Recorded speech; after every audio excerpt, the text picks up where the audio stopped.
Right, guys, welcome back. Hopefully you can hear me okay. That was a slightly different intro.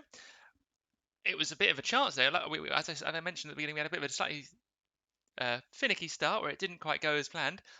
But on Google, it showed me this day was actually that gentleman. His name's Israel Kamikwi Kioli. I can never say his surname. It's his birthday. It would have been his birthday today, and that's one of my favourite songs. I thought, what a nice little way to start the lesson. I will pin that if anyone is interested in the chat at the end, and we'll probably watch it again during the break because that's one of my favourite songs. Over the Rainbow. So, lovely lot. Today, welcome back. We'll go over some interesting things today. We've got obviously lessons 11 and 12 to go through. We're going to do some verbal reasoning in our closed textbook. So this is one we need out for today to start with. We'll get into the lesson. Person looks like the one on the Google screen. That person is the one on the Google screen. That's exactly what I was saying today. So I'll show you one more time quickly. So if you were to go onto Google, so if I say here, does that work? Onto Google. This is his birthday day. So the Google screen. This is me just typing into Google. Look, I can type in hello into Google. And you click on that, that was the video that we just played, which I thought was really nice. And as I say, it's muted now, but it's one of my favourite songs. And it's his birthday, so I thought it was a nice little special treat we'd play it today as an intro. Back to the lesson view. There you go, lesson cam. Right, guys, we need to make a start because I think it cost us a little minute, but I think how worth it. What a nice way to start the day. Any notes to go over? Yes, there are. Well, first thing, just a reminder, guys and girls, obviously, we've got some really fun attendance that Monday morning. We're still encouraging everyone to turn up to it because it's really fun. But just a reminder, next week is half term. So actually, this lesson is going to be the last lesson, really, for you guys, until potentially next Saturday on the 30th of May. So I'll write that down. And Saturday the 30th is the first day you could come back. Now, of course, if you're not going to watch the lessons until every Wednesday, it'll be in that week. So just a reminder, we've got a 1 week break, and that's important. So don't come here next week looking for lessons because we won't be here. Unless that is you're on one of our mock courses or revision camps, in which case we might very well see you. In terms of what we've got in stock today, we've got a really interesting paragraph we're going to do together on whales and a short video, providing my YouTube keeps working because it's been a little bit finicky sadly the last couple of days. I'm not quite sure why. And we're going to do basically some closed passages today and just really practice those. But again, although the main focus is close, still keep those vocabs going. They're really important to keep that growing and building. I think, guys, we're almost ready to get started, but not before. Oh, that's the word of meaning book. Not before the spelling test. So, guys, we do have a spelling test to go through. Are we doing homework in half term? Excellent question. Yes. So at the end of this lesson and at the end of the math lesson, I'll reveal the homework. But this is worth mentioning now, I think. The books that we've been using today, so I can hold them up. So look, I've got here the maths book, and I've got here the closed book. Anything that's not finished in here, really over half term, you can finish. These books won't get used again in block 5, so we're not going to come back to this material, which means these books, and especially the maths one that I know we've discussed a few times now, he said was really quite hard. So there'll be specific chapters that we've said are worth doing, but actually I'm going to add to that really and say, if you can, especially since I know it's half the holiday, just try and finish the books. You might not be able to finish it in that week, but you can make a start. And if you just keep working little by little, week through week, you'll actually be able to get through the whole books and all the material we've given you. And because we're not going to come back to it, it seems a shame to waste. And especially the math book, which is really hard, you might want to work through that quite slowly. But if you can just keep going at it, keep going over and over, you'll do really well if eventually you're able to go back and say, yep, I understand everything that was in that book. You'll do brilliantly well. So yes, there's homework that's specific to this lesson, but there's also homework in terms of just finish the books, like a little extra task. Right, guys, I think we probably need to make a start on the spelling test. So can we all have the spelling books out for me, please? That's quite clever. Look, I've got my little sneaky list here that's behind that I can read off that you guys hopefully can't see. And then we'll go through. We're going to do both weeks 5 and 6, or tests 5 and 6 today. So it's 20 words. So let's see how we go. Yes, guys, we've had the homework revising video didn't work. We've had some problems with that. I've asked them to all be re-uploaded. Now, it's very strange because on my end, on YouTube, they are working, but don't worry, that is under investigation. But thank you so much for telling us. We are trying to sort it. We might send out another email this Friday with the updated links of last week's and obviously this week's new links as well to see if we can get those working because we're not quite sure what's happened there. I think YouTube's not behaving very well. But thank you, we are under investigation. Right, guys, I'm going to start with the spellings. What I'll do is I'll do the 10 words from test 5, repeat them, then the 10 words from test 6. So I'll sort of split it up. Yeah, I think a few people guys found that the videos didn't work. I think it's not a problem with you. It's a problem possibly with us, but I think more probably with YouTube. I don't think they've uploaded the correct files, but we'll see.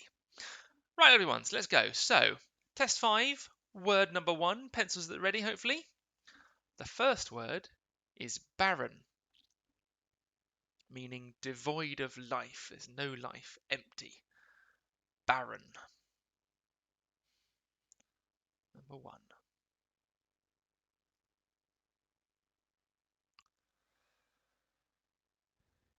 Number 2, fertile. The opposite of barren is fertile, meaning full of life.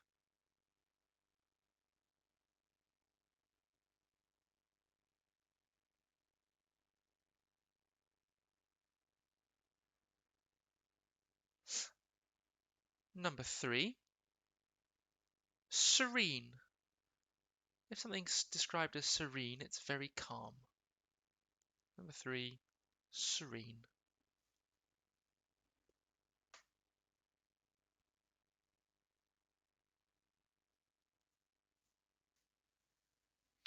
Number 4, frenzied. Something's chaotic, it's frenzied. It's very fast paced. Lots going on.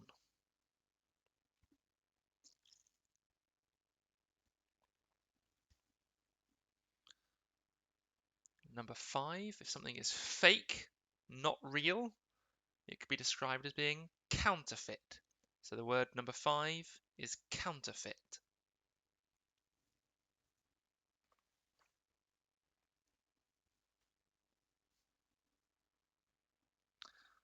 Number 6, the opposite of fake and counterfeit means genuine. So number 6 is genuine. Well done, Olivia. Join in with us. Continue on with the spellings from where you got up to. Welcome, welcome.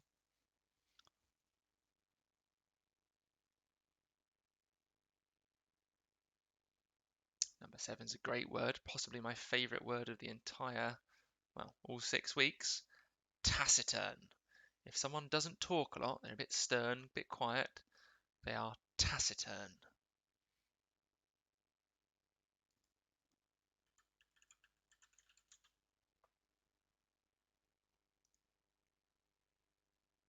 You can ever use that in your English, a wonderful word.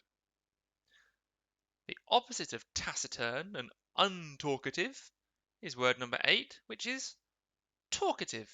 And yes, guys, this lesson is a repeat of the lesson that we did on Saturday and on Monday. So if you were here on a Saturday and a Monday, well, you've done this lesson before, but of course you're welcome to do it again as many times as you want.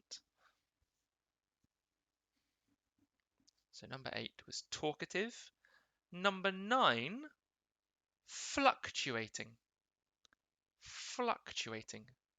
If things are constantly going up and down, changing, they are fluctuating.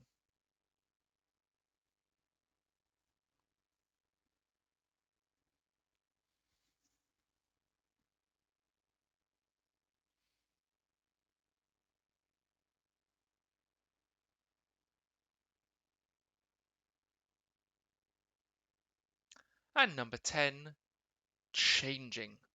Now, bearing in mind this is on the antonyms page, this is a bit of an error here because 9 and 10 are actually synonyms. If things are fluctuating and changing, it means the same thing.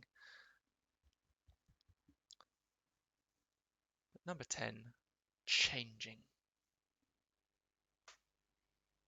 Again, guys, you can go through those, but we're going to move on. I'll quickly read through them one more time. We'll move on to the second spelling test because we're doing 2 and 1 today. So 1 was barren, 2 was fertile, and they're opposites. 3 was serene, and 4 was frenzied. Again, they're antonyms, opposites.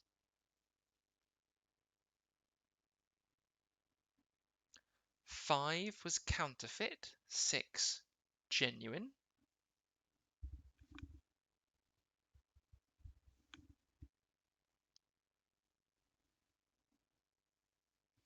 7 taciturn, 8 talkative.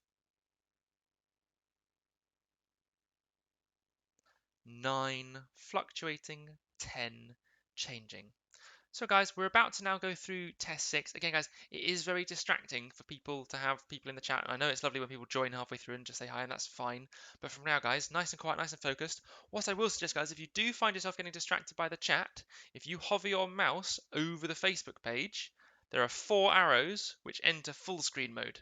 And if you enter full screen mode, and you have to kind of press them twice, so you do full screen, it covers up the chat. And so that's something that might be quite useful if you find yourself getting a little distracted. So with your mouse, hover over it, and they look like sort of 4 arrows pointing in opposite directions. There's a button that looks a bit like this. It's not the best drawing I've ever done, but you press that little button. It's called full screen. It'll mean you won't be able to see the chat. I think that's very useful, especially when we're doing things like a spelling test where you just really need to focus. So really, I'd recommend almost everyone press that unless they're actively asking a question. Okay, test number 6 coming up. So again, these are synonyms, so now the words will become in pairs, but those pairs will mean the same thing rather than the opposite. Number 1, diligently. You do something diligently, you do it with precision and care. You do it very well.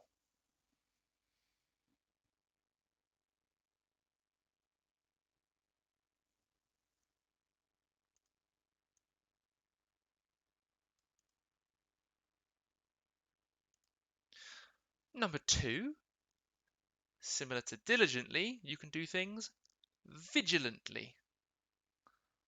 It means you're looking out for things. You're with it again. Carefully.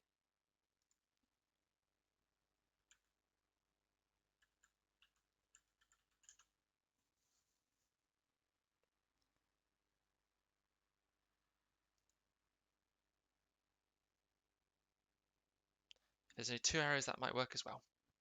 Slightly different on everyone's.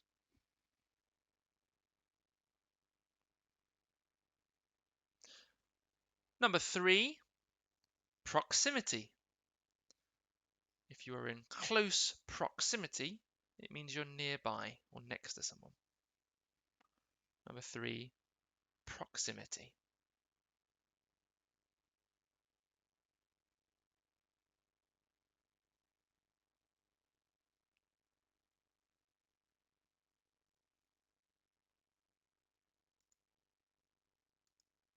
Number 5, oh sorry, no, number 4, nearness.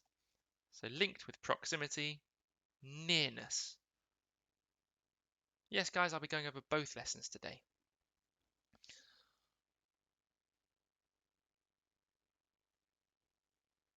Word number 5, fragile.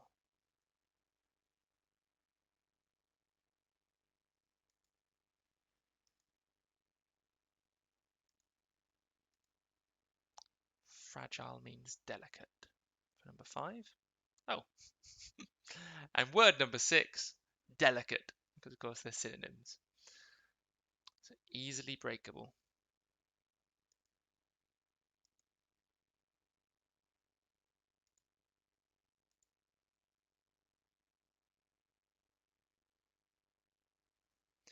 Number 7, to diminish. Diminish.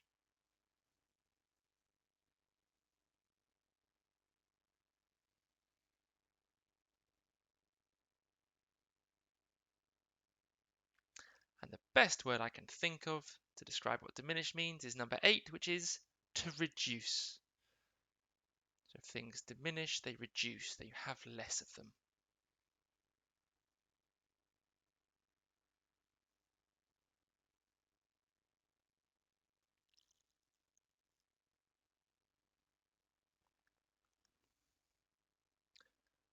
Number 9, consequence.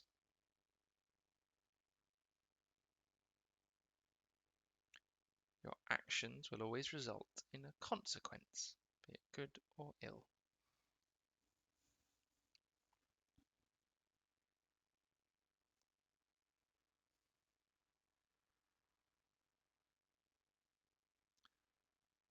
And for number 10, the consequence of something is the same as the outcome. So number 10 is outcome. Just like the result of your actions.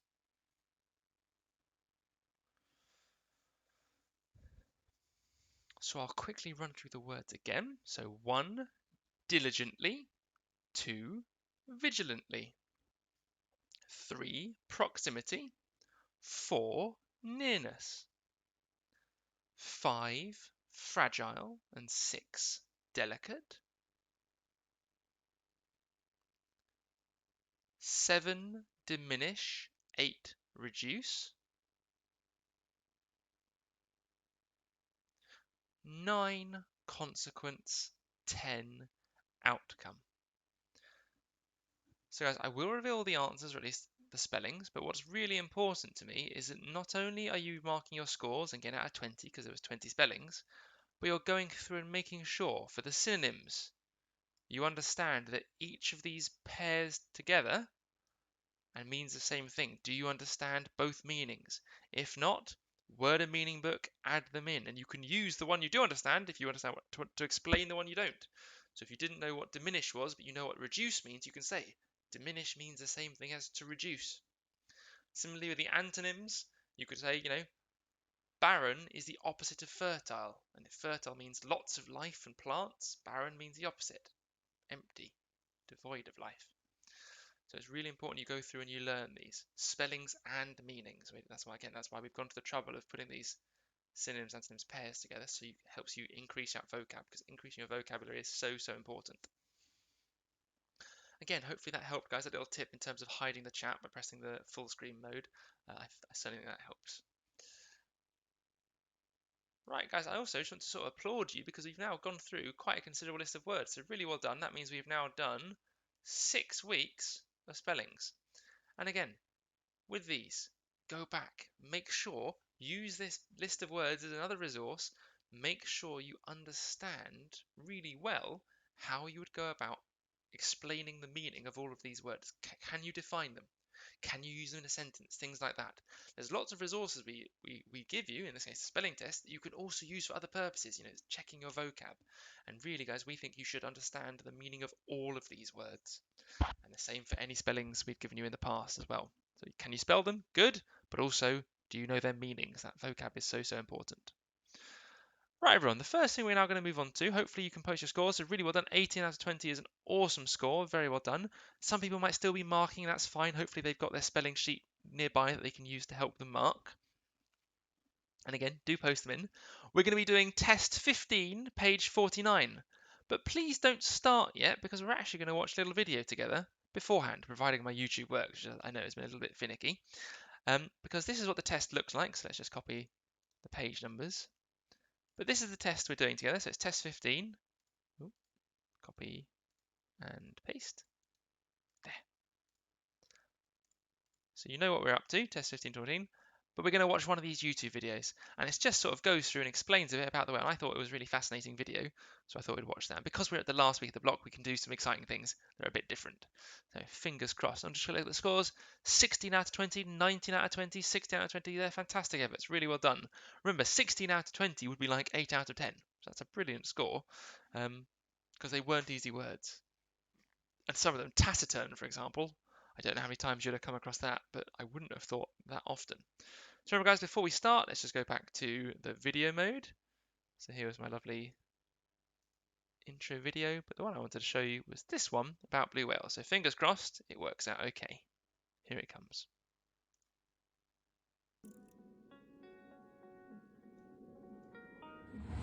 Blue whales are the largest animals to have ever existed. As long as about 3 school buses and as heavy as 15, blue whales even outsize the dinosaurs. The whale's marine habitat contributes to their exceptional size. The ocean provides more room to grow and eliminates one of the factors that usually hinder animal size: gravity. Gravity limits the size of land animals to what their skeletons can support. The ocean's buoyancy spares marine mammals of this limitation, thereby allowing them to grow unlike any other animal. Blue whales have one of the loudest calls in the animal kingdom. Measuring up to 188 decibels, their song can be loud enough to overpower the sounds of jackhammers and jet engines. The whales use their powerful songs to communicate with each other, oftentimes from long distances. These vocalizations, which are deep moans and rhythmic low-frequency pulses, have been recorded from over 500 miles away. A blue whale's age can be determined by its earwax. About every 6 months, a new layer of earwax forms inside a whale's ear canal. The wax primarily serves to protect the ear canal and helps carry sound waves into the whale's inner ear. However, this buildup of wax layers, called an earplug, can be measured and used to estimate a whale's age, much like counting the rings in a tree trunk. The average lifespan of a blue whale is about 80 to 90 years, but the oldest one found, based on its waxy earplug count, was about 110 years old. Blue whales can eat 4 tons of food a day. That's more than an African elephant weighs. Despite the whale's enormous size, their diet primarily consists of tiny crustaceans called krill. The whales use their pouch-like lower jaws to scoop up swarms of thousands of krill floating in the water. The whales then push the water out of their mouths and through baleen bristles lining their upper jaws. The bristles are thin enough to let water through, but thick enough to catch krill. Whale baleen was often used in 19th century fashion. Inaccurately referred to as whalebone, whale baleen is instead made of keratin, the same strong, flexible material found in fingernails. Keratin allowed baleen to become an ideal material for structuring clothes, such as corsets, collars, hat brims, and hooped frames in skirts. Because of the high commercial value of baleen and other whale body parts, blue whales were nearly exterminated. Very sad. Today, thankfully, global bans on whaling were put in place, allowing the species to slowly rebound. Yay, happy ending. Right, so I'll go back. Oh, there you go. Well, look at that. The YouTube stopped working just at the end. I thought some of those pictures, especially the ones of when it's underwater with the blue whale, I don't know if I can. Well, let me go back to it. I'll leave it loading. Was so cool. I found that so interesting. Actually, what was there was a picture I took last time, which was a picture from the natural whale, blue whale, at the Natural History Museum. So I'll find you a photo, because I remember going to see this when I was probably about 8, so a little bit younger than you guys. But I thought it was the coolest thing ever. So when you actually see, copy image, back to here, paste, this is really a bit big. Ah, big. But this, again, if you ever get a chance to go to see the London Museum of Natural History, you can actually see the skeleton. It fills up this massive, massive, massive building. You see it above you, just how big it is. And of course, that's only the skeleton, and with the flesh and everything else, it gets much, much bigger. But it's amazingly cool. So that's what the blue whale looks like at the natural. Yeah, the poor krill, they don't stand a chance. That's very, very true. That poor whale's a lot bigger. Right, guys, anyway, I hope that was interesting. I found it fascinating. I love my science and my history, and I think it will definitely help you answer this next passage, because you'll have a bit of the information that you need now, sort of going in. So I thought it was very interesting. What I will suggest then, guys, we're going to do test 15 together. I don't want you to please do it all. We're actually, let me get my timer out here. I'm just going to time you on that first part of the test. The first, is that 12 questions? Yes, I think it is, the first 12 questions. So we'll go through together the first 12. I think that's probably a 3-minute job. So what I'm going to do is put 3 minutes on the clock, put the timer in the corner. Oh, no, that's not the timer. This is. And I'll see how you guys get going. If it takes a lot longer, I can always add an extra little minute. But let's see how we do. 3 minutes to try and go through. Remember, really important tips when we're going through these. Read the sentence both before and after the word. The part of the sentence that's after the missing part will often give you a lot of context. So that's really important. Equally, of course, if you're really stuck on something, we don't have that long, you've only got about sort of 20 seconds per question, you might need to move on, come back, and have another go at it later. Because you might get the last 5 words really easily, but the first 2 might really stump you. So please don't waste time. If you can't get a word, if it doesn't jump out to you straight away once you've read the whole sentence, maybe read the paragraph. And if then that still isn't doing it, move on and answer the next questions, okay? Hope you found that interesting. I really love that picture. Every time I look at it, and I remember looking there, looking up and thinking, God, it's the biggest thing I've ever seen. Anyway, don't get distracted. Right, guys, 3 minutes on the clock. Only the first 12 questions, please. Only the first 12 questions. Good luck, everyone. Your time starts now. But yeah, it is fascinating.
We're approaching halfway through the 3 minutes. So ideally, you'd be on or past question 6 by now.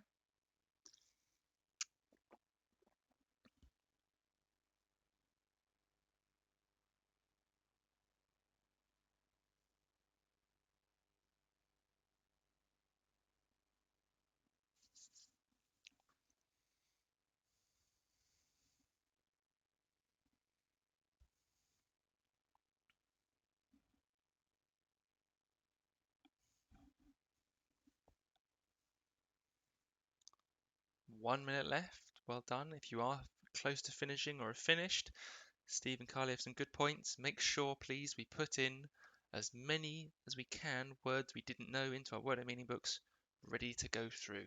So if there are any definitions you need, write them down.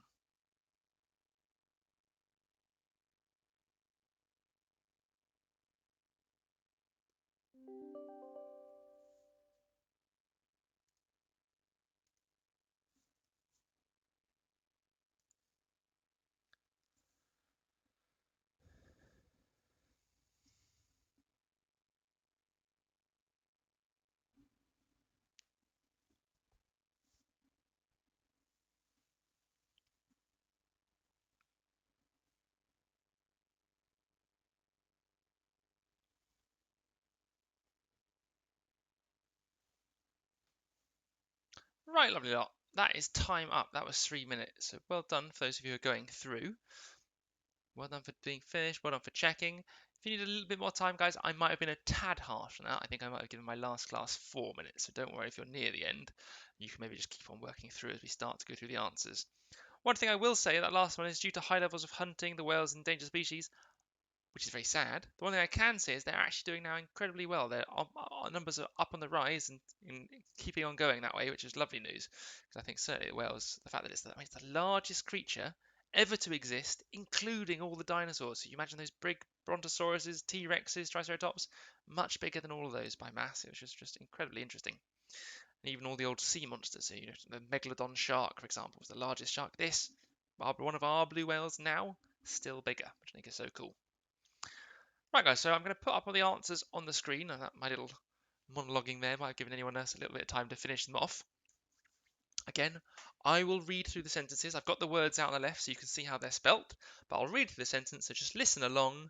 And again, really important, if there are any words you don't know, Must put them in your word and meaning book. And then also type the word in the chat so that obviously our lovely Steve and Carly can go through it with us and type out definitions for you. That's so important. So, the blue whale is thought to be the largest animal ever to have lived on our planet, eclipsing even the dinosaurs. A blue whale's tongue can weigh as much as an elephant, and a newborn calf can be heavier than 30 men. Of course, a calf, that's not talking about a baby cow in this case, it's talking about a baby blue whale. And because blue whales are mammals, they're not fish, they're mammals, like us, like cows, we call the babies calves.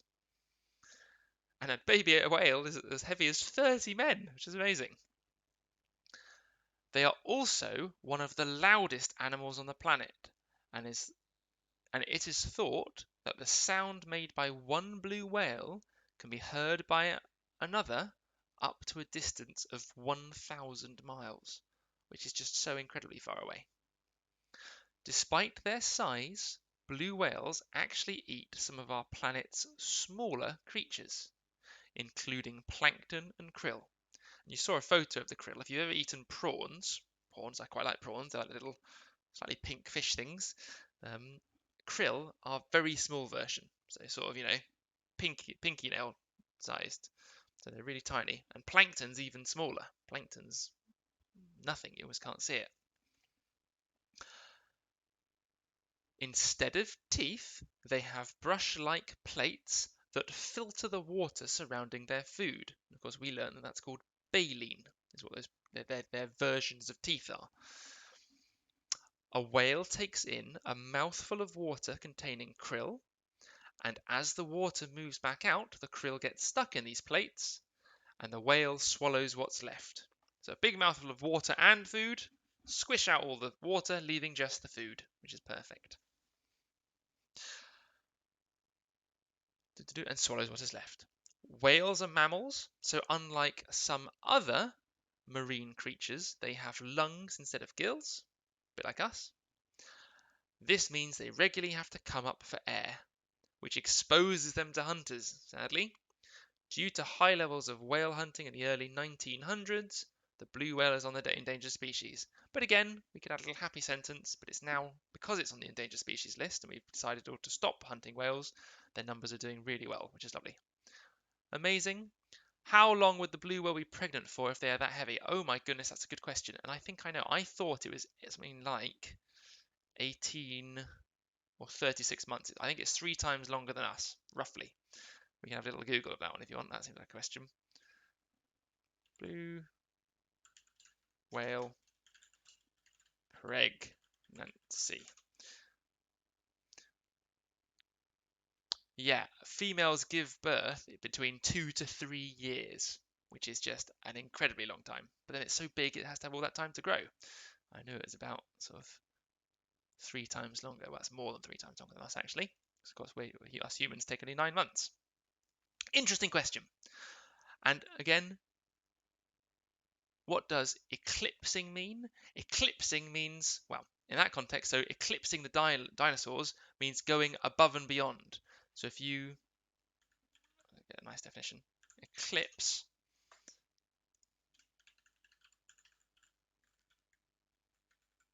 let's get the proper definition. Eclipsing, so it means to block out. So obviously a lunar eclipse means to block out, for example, the moon, or a solar eclipse means to block out the sun.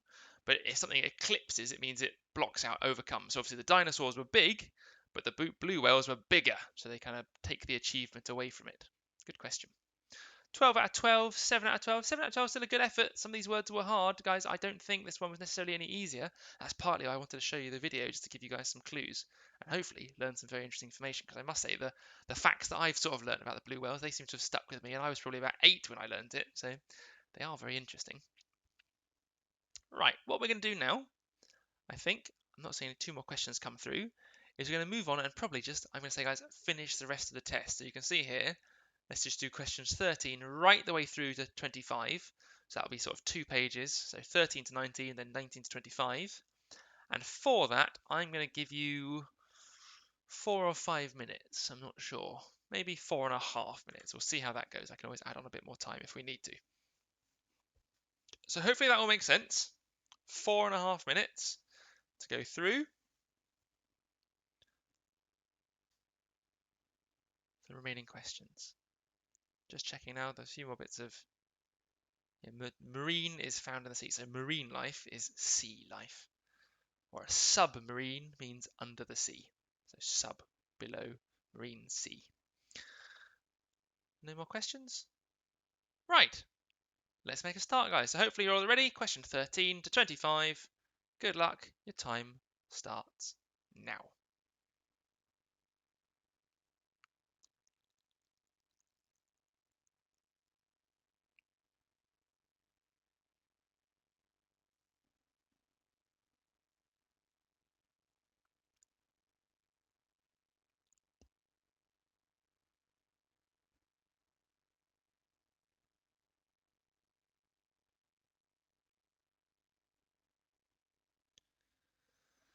And remember, guys, if you didn't get full marks, which I think quite a few people didn't, at the end, make sure any words you didn't know the meaning of, you've jotted down.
Amazing, guys. 1 minute left. Maybe if you're finished, do check. Keep checking.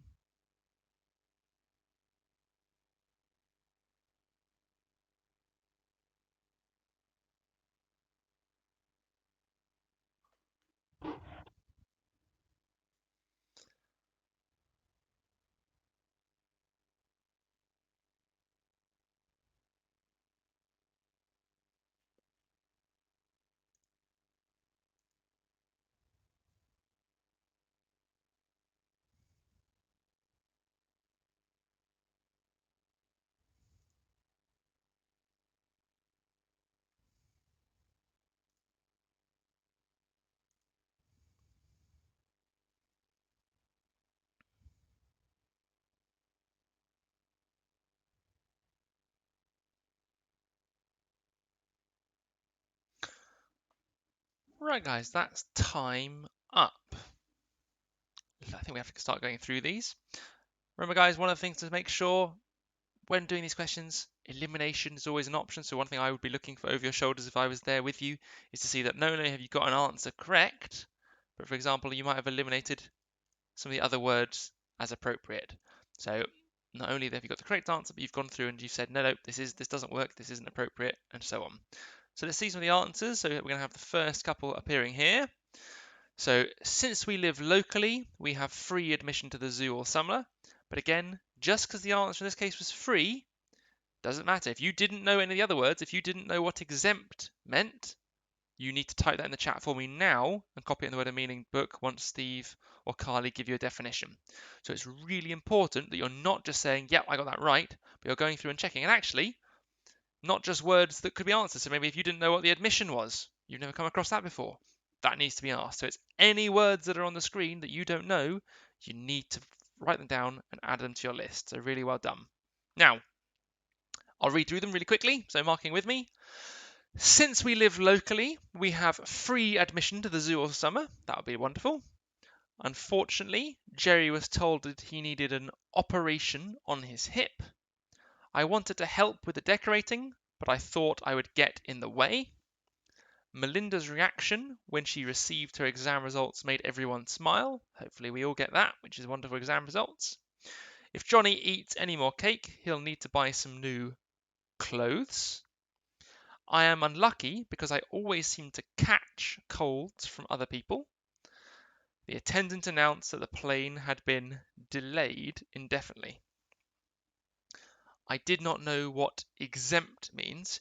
If you are exempt from something, it means it's not applicable to you or you're not included. So if you are exempt from having to pay, would be an example for the zoo, it means you don't have to pay. Let's have a look. Yeah, free from an obligation, which means you don't have to do it.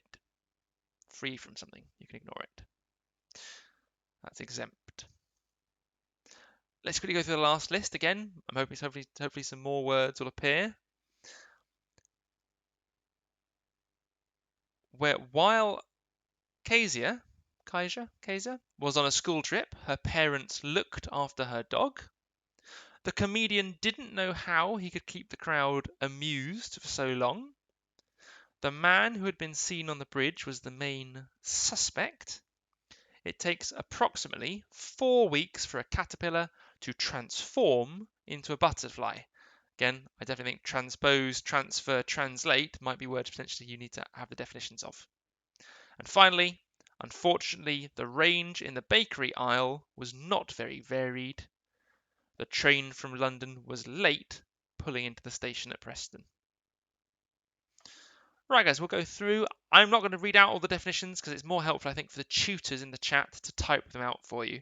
So, guys, just look out because the tutors will reply to your message and then you'll know which definition goes with which word and you can copy those down for me.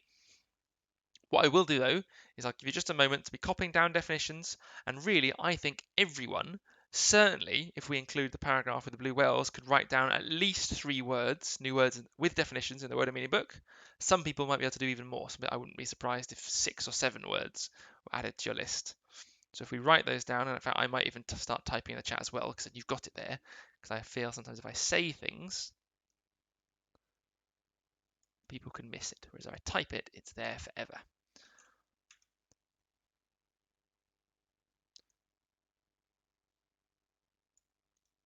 Oh, good. Transpose is one of my favorites.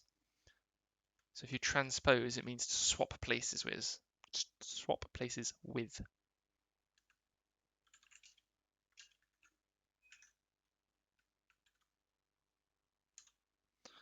So there's one. Any other words? Retaliation from Melissa, great word. If you retaliate, it means you give back or do something back. Normally in a negative context. So if someone throws something at you, you would throw it back. That would be an example of retaliation.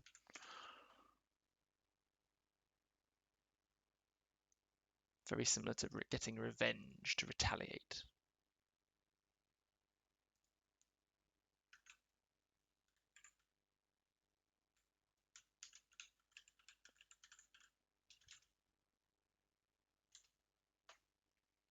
cheat as you can. Make sure the definition has the word in it when you type it, because otherwise it can be a bit disjointed from when the question was asked.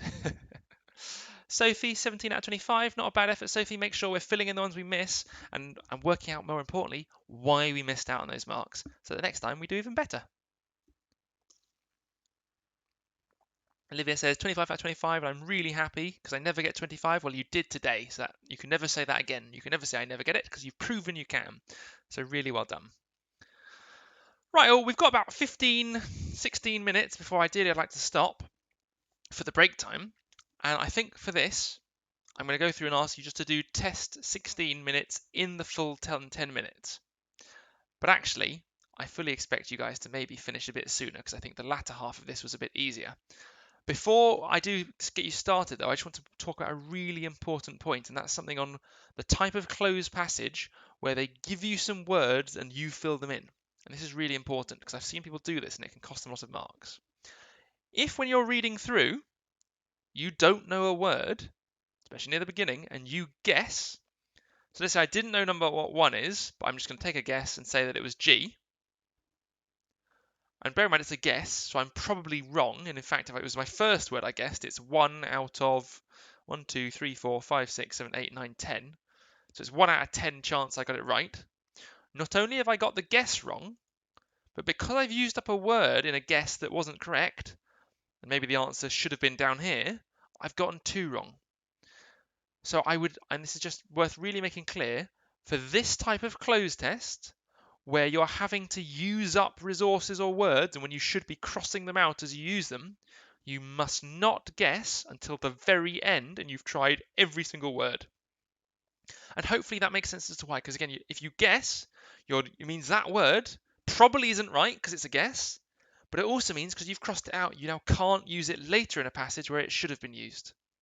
So please don't guess until probably the last minute or the last 30 seconds, and really only if you've got maybe 2 words left and you're not quite sure where they go, it's worth just writing them down based on a guess. Fine, in that example, but only at the very end.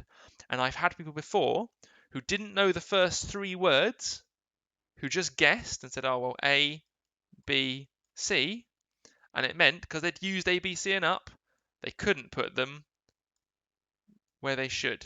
Even though they would have known, had they still had the words available, they might have known these later ones.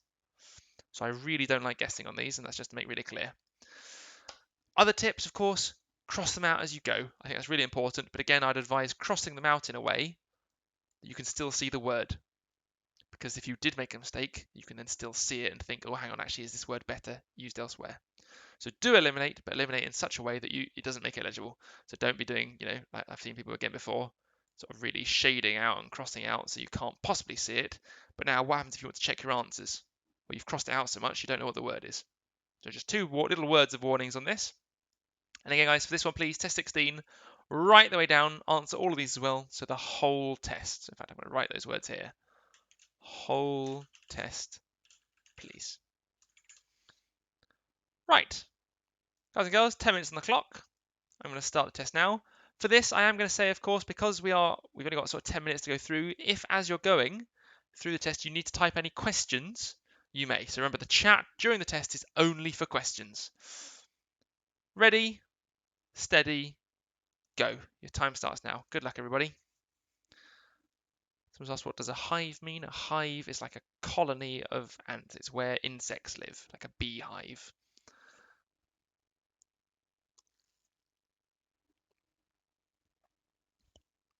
Normally swarming with insects.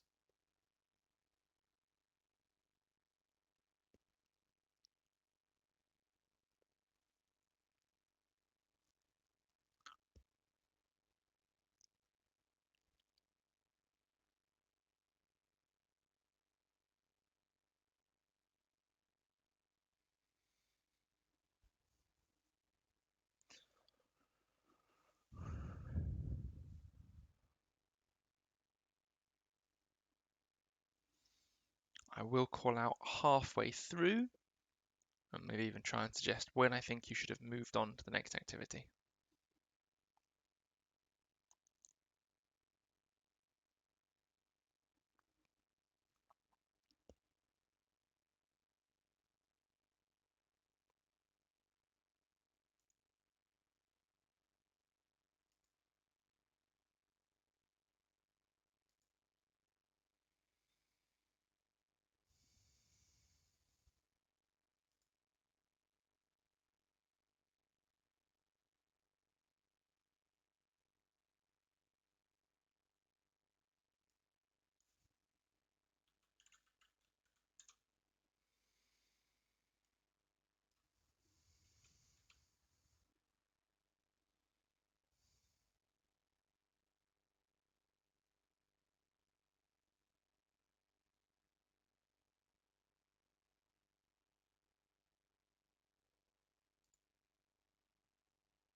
So you've had 4 minutes. I would say it would be appropriate now to have moved on if you have done so.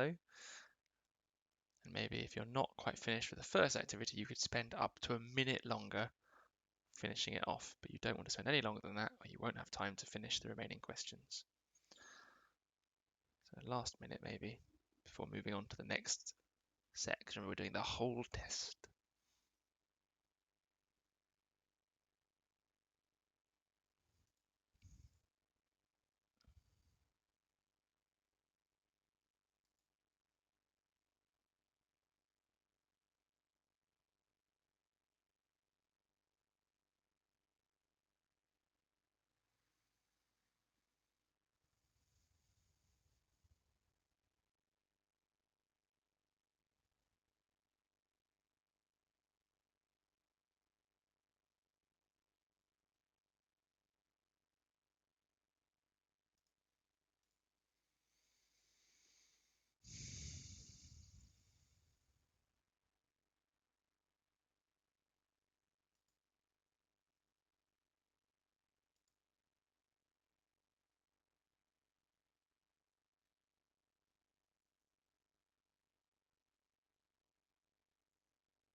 Some people are saying they're done already. Very well done. Make sure you check. Also, go back through, please, and list out any words you didn't know anywhere in the test.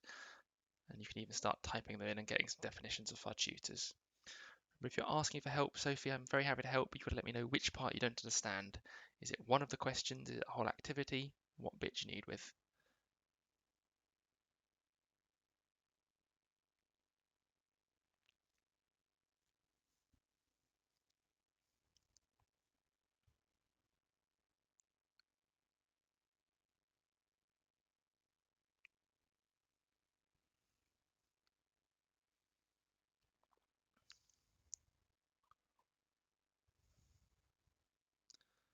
Well, Sophie, what I suggest, if it's question 10 only, just leave that one and now move on and do the remaining activity. And let me show you what that looks like on the screen. So it's these questions here. Try and finish those. You've got about 3 minutes, just under, to try and do these. And we'll come back and we can talk about question 10 later. But it's really important you try and answer all the other questions first.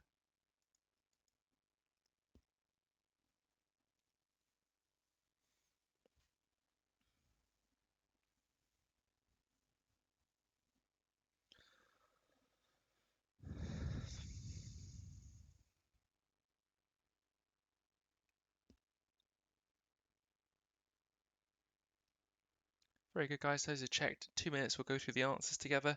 Again, you guys can be typing in or writing down any words you want the definitions of, please.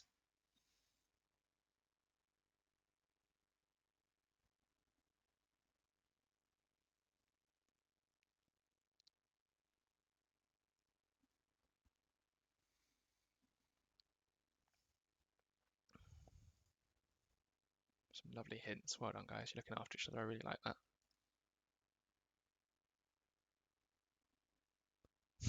Checking as hard as you can. Good girl, Anik. Well done. Proud of you.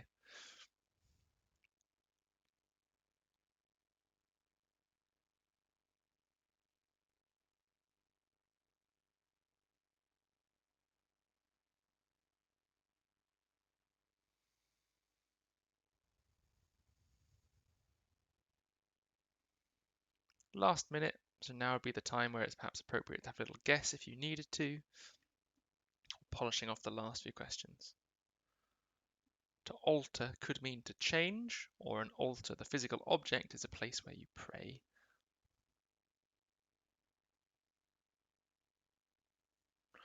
The rest of the test is the next page, guys and girls. So if you're not sure, look, it's just the next page, and it looks like this.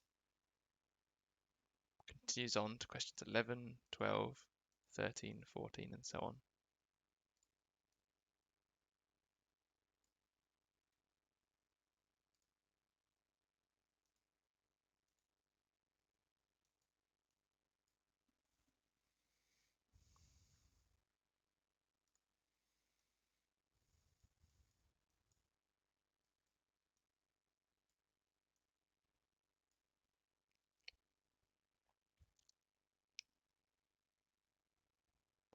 Right, guys, that is time up. I love to see the words being typed in the chat. I know that our tutor's going to get right on those and type out the definitions for you. I'm going to run through the answers now nice and quickly because ideally I want us to go to break time in sort of less than 4 minutes time so we can be back for quarter past, which would be perfect timing. Again, guys, if I saw some at the very end saying, where's the rest of the test? Oh my goodness, maybe they've only done the first few. That's not a problem. All I would suggest is obviously you look through now the words, but maybe as we're going through it, keep working on the bits you've not seen and maybe finish it off during the break time if you needed a bit more time, okay? So let's start running through our answers. So do I have them here? Oh, I do have a couple. I think I need to put the first bit in first. So I absolutely love to visit the City of London. Although I like the countryside, I believe there is something special about watching the landscape. Oh, actually, I think the something is something. How funny. Something special about watching the landscape change from greenery to glass, from something to man-made, from natural to man-made. There is a particular thrill to being part of a crowd that is snaking its way through the underground before resurfacing in a completely new location. It is the something to teleportation. It's the closest thing to teleportation I can imagine. I am constantly fascinated by the something of old and new, by the mixture of old and new, and by how a city with so many traditions can be so modern and ever-changing. Walking along the South Bank is one of my favourite pastimes as I get to fully appreciate this contrast, observing the Portland limestone of St. Paul's Cathedral, something the swooping metal, behind the swooping metal of the Millennium Bridge. And that helps because I must say I've seen St. Paul's and Millennium Bridge and I know that one is behind the other. But maybe that one I could leave and with context I could fill it in later. By night, the city is transformed once again as the buildings are illuminated by a spectrum of coloured light. It provides visitors with a second London, a London that is still a hive of activity, but that has a completely different vibe. So a hive is like a place where people live, and vibe is a feeling. Whew, done them together. Let me just clear up my answers. So that was an H, that was an E. Hopefully you guys can see or following along. And again, I actually did that in the reel with you. That's not me reading off some answers. That's me going through and just, again, showing my process. I'm eliminating, I'm reading. If it doesn't jump out to me straight away, I'll read the second half and put it together and make sure it makes sense. By reading it out, and of course you have to do it in your head, by reading it out, you do very well in checking that the words make sense together. Right, the next page, I've actually got the answers here, so I think I can reveal to you. Oh, here they are. So again, I thought this was a really interesting paragraph, so I will read it because it's a bit of natural history and science, although we've only got about 2 minutes now before break time. When an animal comes under attack, instinct kicks in. Self-preservation is any behavior that favors survival. Animals equipped with many different self-preservation techniques. Fight and flight are the most common. So fighting or running away, you've got two options. Protecting them from not only present dangers, but from potential threats too. Potential meaning in the future, things that could happen. In the natural world, There are some intriguing defense mechanisms. For example, an animal might alter its shape to appear more imposing and threatening to others, like a pufferfish that swells up to be scary, or some bullfrogs do the same. Certain animals are able to change colour to better camouflage themselves and avoid danger. So, for example, there's a lizard here that's camouflaged, but also this lizard comes up later. Because stranger examples include lizards that can shed their own tails to distract predators and escape their grasp. Because once the tail is detached, it continues to move about, giving the lizard a chance to escape. So it's like dropping a little worm thing that the predator might prefer to eat.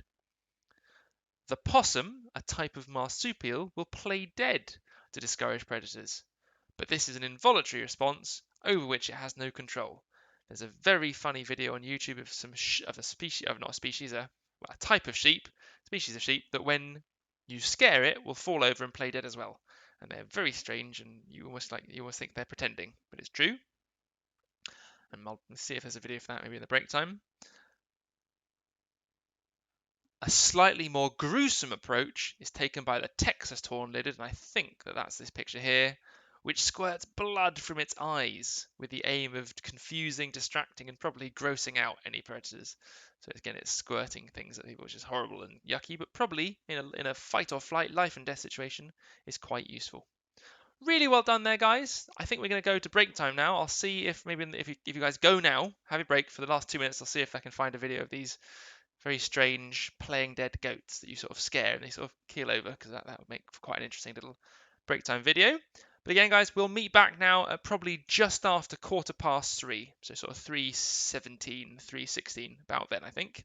So go have a break. In that break, please make sure you have a maths cam and Mr. Lloyd cam. Hello, everyone. So well done, guys. We are back. So just to see what the comments said. Had a snack, went to the toilet, had a little walk. That is a perfect use of break time. I think that walk, that snack, really important because it'll have you in top condition when we do this maths. And as we know, we have discussed, these maths books are not the easiest thing in the world. And again, I've said this a couple of times, but I'm going to repeat it for the last time. This book, remember, guys, is really challenging. So if you did find it challenging, that's okay. You're not alone. Loads of people, I've phoned a lot of people over the last few weeks, and loads of people said the same thing. It is hard. Remember, these questions represent the highest difficulty, the highest level that you could possibly find in the exam. They certainly, I don't think, will get any harder than the questions in here, and it certainly won't represent all the questions. You might have in your exam of the maths component a couple of questions are at this sort of difficulty. Now, we still have to teach it because it's at that high level, and some people will do it and do very well.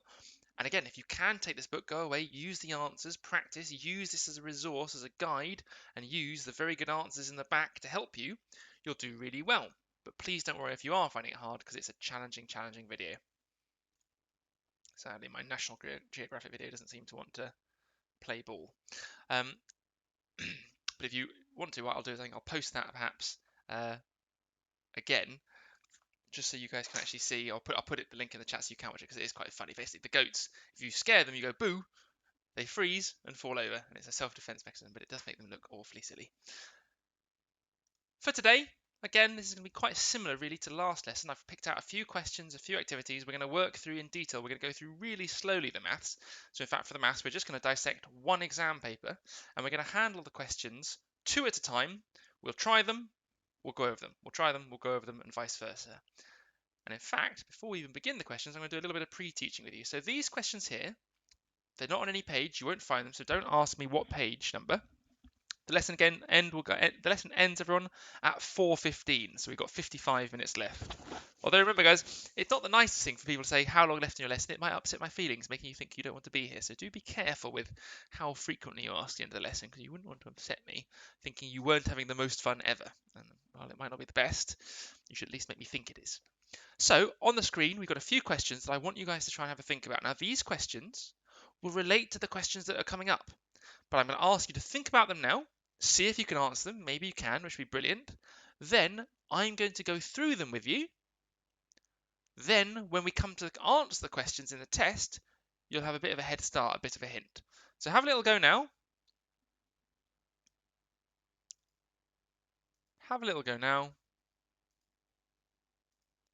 And we'll go through them together. I think maybe a minute that you can have a go at these questions before I do them with you. So there's 1 minute on the clock. Again, these you just have to get some jotter paper and work them down. And yes, guys, again, it's 2:15, but really, don't be talking about the time it ends because it might upset me.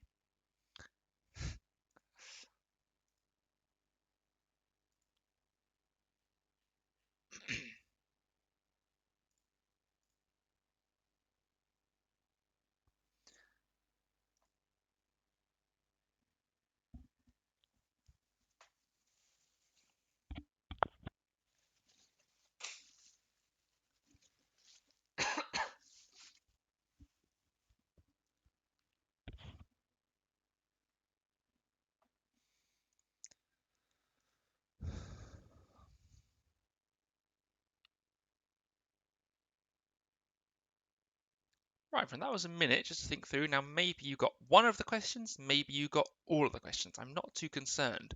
What matters to me now, however, and this is really important, that you do have a jotter and you do follow along and copy the working that I do. Now, not all of these have working, but some of them will be definitions. That question 1, for example, what is an integer? That's just a definition. And an integer is something you have to know. It just means a whole number. So if you didn't know that, I'd expect you to write down, probably on your jotter and your word and meaning book, an integer means a whole number. And if you need an example, you could write something like 2. That's correct, that's a whole number. But 2.5, a decimal, would not be. So 2 is a whole number, but 2.5 is not. So you see with the tick and the cross, I'm telling myself what is an integer. So that's the first question we need everyone to know because that comes up in the questions later. The next one. What is half of 2/3? This is really important, being able to multiply fractions together, but also being able to spot that we're multiplying fractions. So in maths, whenever you have of, you can replace it with a times sign. So instead of having half of 2/3, I'm going to write a half times 2/3. Oops, no, I should be consistent. So a half times 2/3. So step 1 is being able to spot this to know what we're doing. And in fact, let's color coordinate it. Let's make this orange as well, so it matches the question.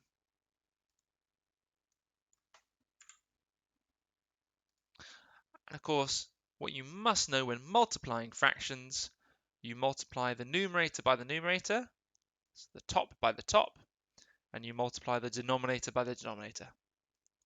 And actually, this results in some quite easy maths, because of course you then have 1 times 2, which is 2, and 2 times 3, which is 6. So my answer is 2/6. But remember, guys, we do simplify with fractions wherever we can, and I would simplify that back down to 1/3, because I can halve both 2 and 6. So that's my answer. And again, if I drew this visually, half of 2/3, but if I drew out 2/3, so here's my, I don't know, bit of cake. And let's say I had 1/3 here and another third here. If I cut that in half, if I halved that, well, I'd only have one of them. So hopefully you can see that.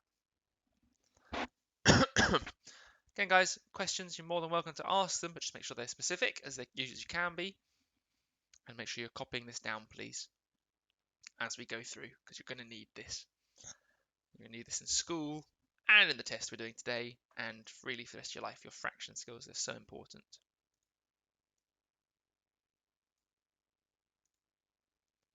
For some of you, it might be the first time you've even seen this, so it's then extra important.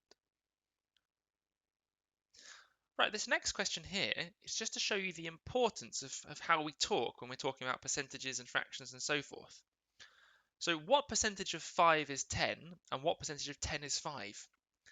They're different questions. The answer is not the same. In the red question, what it's saying is we're going to call the first one 100%. So 5 is all of it. It's 100%.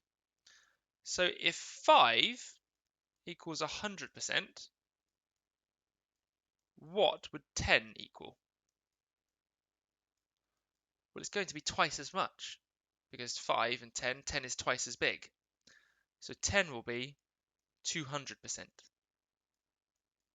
So the answer, what percentage of 5 is 10? Well, it's twice as big. It's 200%. Okay? Some people are asking what page number is. I'm not going to tell you because I don't want you going ahead to it. I don't want you starting early. I want you just focusing on this and copying it down. You don't need to know that yet. I promise I'll tell you when it's appropriate. And let's compare that with what does it mean if we swap it around? What percentage of 10 is 5? Well, now 10 is all of it. 10 is 100%. So now if I said that 10 is 100%, what would 5 be?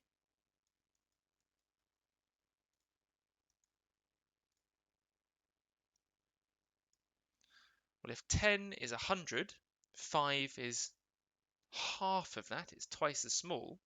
So 5 would be 50%. And so just to see, look, the difference between 200% and 50%, just based on where we put the 5 and the 10, is a big difference. And that's just to explain the importance with percentages of deciding what your starting percentage is. And so it really matters how you say it. Okay, not easy. And in fact, guys, this is question 1 of the test.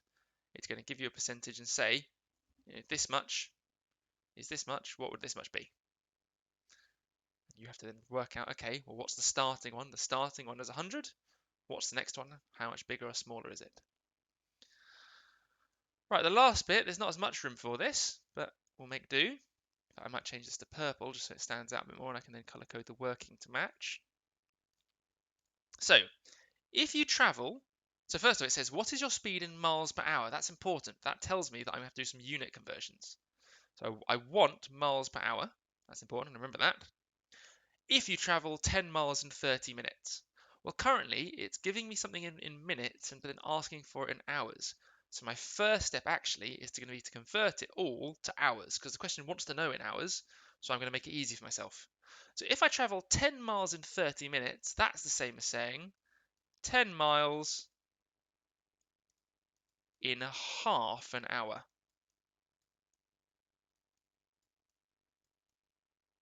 Hopefully you will agree with me. So all I've done there is I've converted it. So I've said 10 miles in half an hour. And the question wants me to know per 1 hour. Let's write it out properly. Hour. Well, how can I go from half an hour to 1 hour? How much bigger is it? Well, it's twice as much. So if I could do 10 miles in half an hour, in a whole hour, I'm going to be able to do 20. Twice as much. So my answer is 20 miles in 1 hour, which we write as miles per hour, which is, I can just give myself some room, 20 miles per hour, or mph. So my advice with this type of question, if they give you some units and they give you other units, work out what your final answer is going to be. What do they want the answer to be? Convert everything to that and work out from there. And I think once you see this, 10 miles in half an hour will be what? How many miles in 1 hour? Well, it's quite easy. You're only doubling. So the actual maths there is not hard. It's the spotting and the understanding. Because doubling 10, all of you can do that. That's not the challenge here. The challenge is spotting it. So, okay, guys, I'll leave that briefly on the screen just while a few people copy it down. Try and get some more room. So step 1, make the conversion and then do the comparison. Well done in the chat, guys. 20 miles per hour, 20 miles.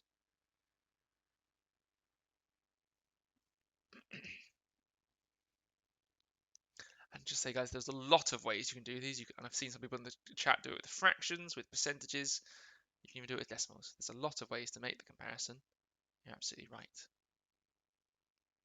Right, guys, hopefully that's long enough, because bear in mind, you could always pause it on this screen or drag the video back in time to check it again. Alex sent me a smiley face, so I know she's happy. Right, guys, what we're going to be doing together is test 43. But please do this properly, because again, if you rush ahead, you're going to get very bored. The way we're going to do it is we're going to do just 2 questions at a time. And so you'll do 2 questions, we'll work through the answers together. You'll do 2 more, we'll work through the answers together. And in that way, we can really get good explanations. So we're really going to drill down into it. So it's on page 67. And the first 2 questions we're going to do together are 1 and 2. In fact, look, there we go. It says it. Test 43, page 67, questions 1 and 2. So that's what we're doing up top. Now, I'm going to give you to do this, I think, 1 minute and 30 seconds. I might give you a little bit longer if I'm feeling generous, maybe up to 2 minutes. Okay? And just recognize question 1, the skill there is exactly the same as this one. What percentage is? So you might have to look back to your notes to work out what percentage of 60 is 90. Right, guys, I'm going to start the clock now because we've got 45 minutes left and we're doing well, but we're going to make a start. So, guys, your time starts now. Remember, in the chat, guys, the only thing I want to see, please, are questions.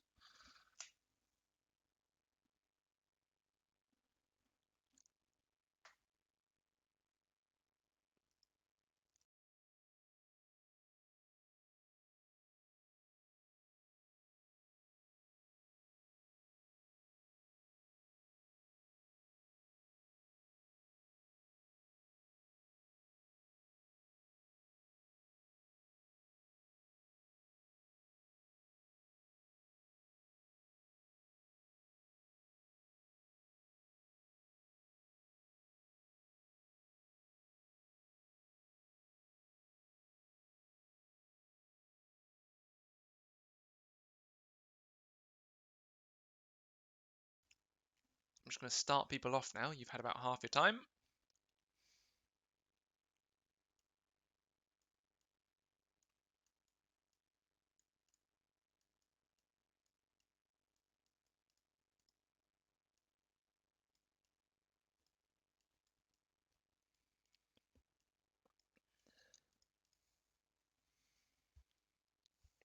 Yep, only doing 2 questions, so make sure you do them really thoroughly. There's lots of working perfectly. So I'm trying to... Now that time's up, I might as well say it. The reason we're doing this, guys, is I want this to be a nice, relaxed session. I want to de-stress this because this book has been quite hard, but I want to really thoroughly go through them together. So again, I've even given you a clue for that first one. I've just shown you how I would set it out. This is the question. So 60 is the 100%. What would 90 be? What would 90 be? And there's lots of ways you can go about doing this. You might just be able to spot the pattern. You might start dividing them, working out fractions and decimals. Whatever way works, works. The answer is 150%. And the reason is, and this is perhaps the way that I would have done it, is I would have said, okay, well, if 60 is 100%, I'd have worked out separately that 90 is going to be 30 more than 60. So I would want to know what is 30% going to be. Well, if 60 is 100%, 30 is going to be 50%. And then hopefully you can see that 90 is 30 more than 60, which means it's going to be 50% more than 100%. So 150%. And I can almost do that in my head, although of course I'm writing out now to make it extra clear. So that's question 1.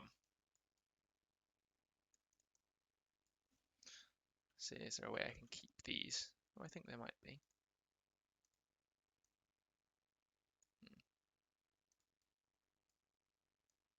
If I move all of this down, I can make a bit of space above. Oh yeah, that works. So there's some working out for you guys. For question 1. Let's color code it. Then for question 2, we'll do underneath. Again, question 2 is a bit hard. We had actually, it was quite funny. On Monday, we had actually Hillary the tutor in the chat, and she was saying, I don't think I could run this far. Well, obviously this Hillary is very good. It takes Hillary only 30 seconds to run around the track. So that's 30 seconds. How many times can she run around the track in 5/6 of an hour? Well, again, they've given us seconds and they've given us hour. So we've got two, they're both units of time, but they're conflicting. So I'm going to want to get them into the same unit probably, or at least a bit closer before I can start making a comparison. The first thing I want to do is I want to get rid of this 5/6 of an hour. That doesn't help me visualize, that doesn't help me see in my head. But I can go from 5/6 of an hour, of 1 hour, to doing 5/6 of an hour in minutes. So what is 5/6 of 60 minutes? Well, that's a lot easier.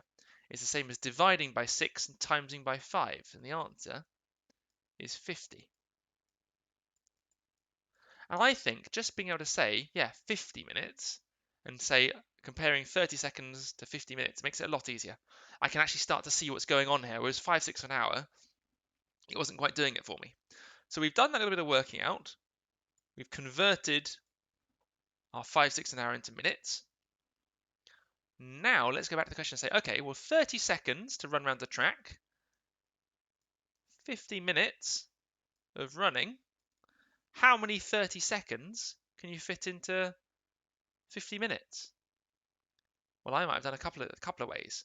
I might have said in 30 seconds times by 2 will get you to 1 minute, and then to go from 1 minute to 50 is times by 50. So to go from 30 seconds to ask myself how many 30 seconds in 50, I could just do 2 times 50. So the answer is actually 100.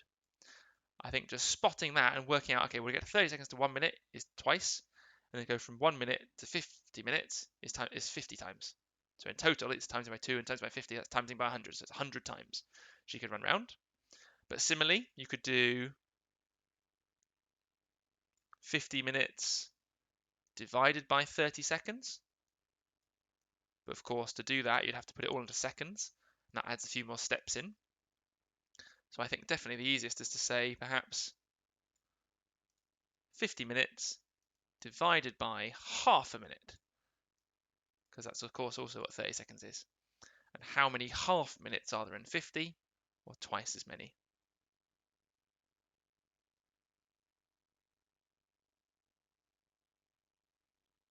So Sophie here, sorry, the answer was 150.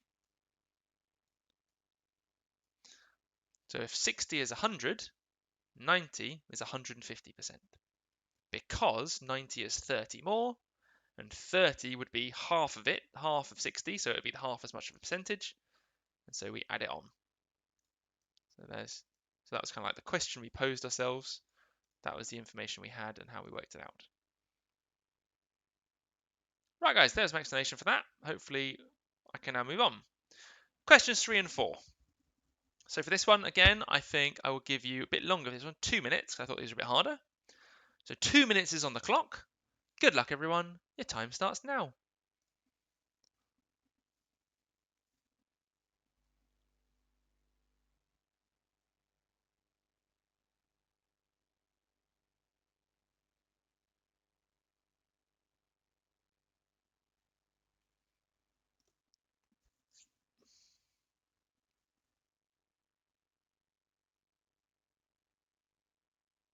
One minute 30 left.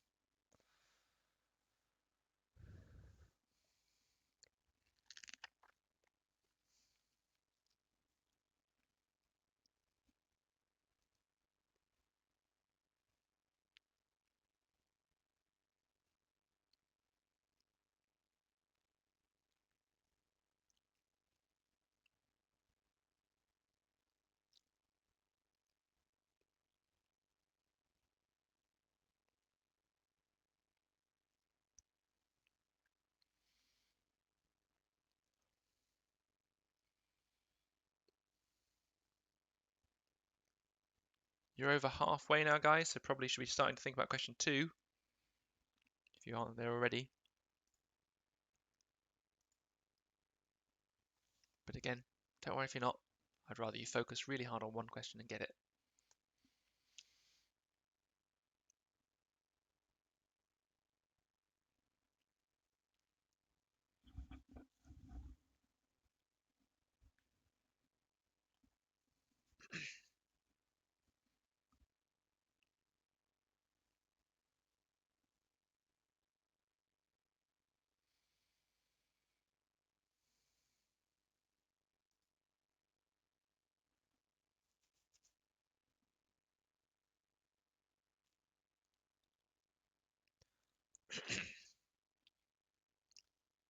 Right, everyone, that's time up. Again, we're going to go through them. Again, really important. If you didn't get them, you don't worry, but you just follow along, copy my working, and ask any appropriate questions.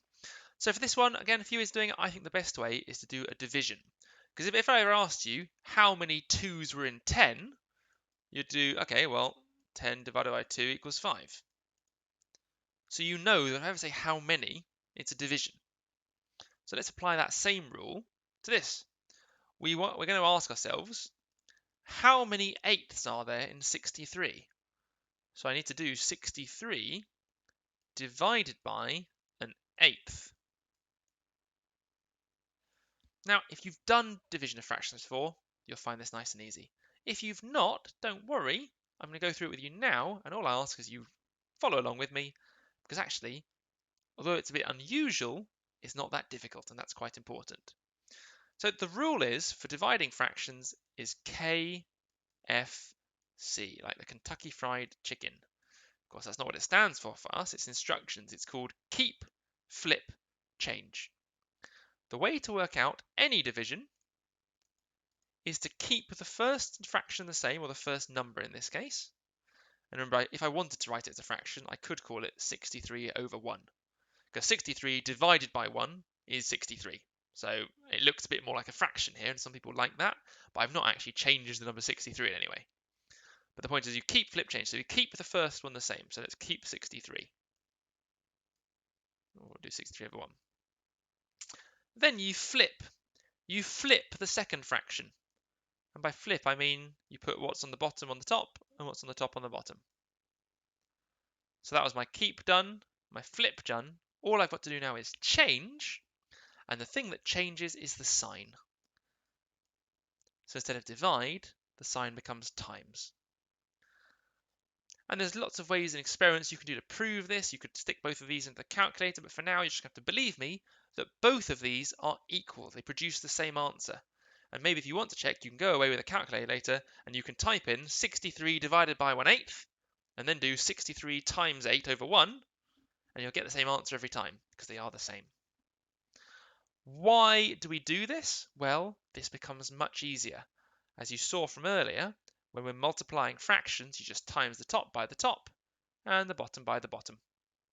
So if we do that now, we're just going to times the top ones together and times the bottom ones together. So we're going to get on the bottom's really easy. It's 1 times 1 is 1. Well, that doesn't worry. And 63 times 8 is a bit harder. I might split that into 60 times 8 and 3 times 8 and work out those. So I would do 3 times 8 first because that's even quicker. That's 24. And then 60 times 8. I would do 6 times 8, which is 48. Add the 0, 480. And then if I want 63, add those together, 504 over 1. And remember, guys, over 1 means divide by 1. So we just have the answer, 504. Timesing by 1, dividing by 1 doesn't do anything. So the answer to the first one is 504. Really well done if you got that. Remember, guys, if you're finding these hard, I've done the working out with you, but also in the back of your books, you'll find working out. So again, after the lesson, you're more than welcome to get your books out the back and just work through and just check and just sort of go through it, go by step and make sure that the working makes sense, that you understand it. If you've, especially guys, and again, I don't know if there's anyone here, but especially if you've not done this in school and this is your first time seeing it, please don't worry, please don't be concerned. We're just covering some quite tough stuff, which might only account for a couple of marks in the exam. But I think it's only fair that I show you at the very least, expose you to these questions. Right, that's the first one. Let's put a line under that. And then this is question 4.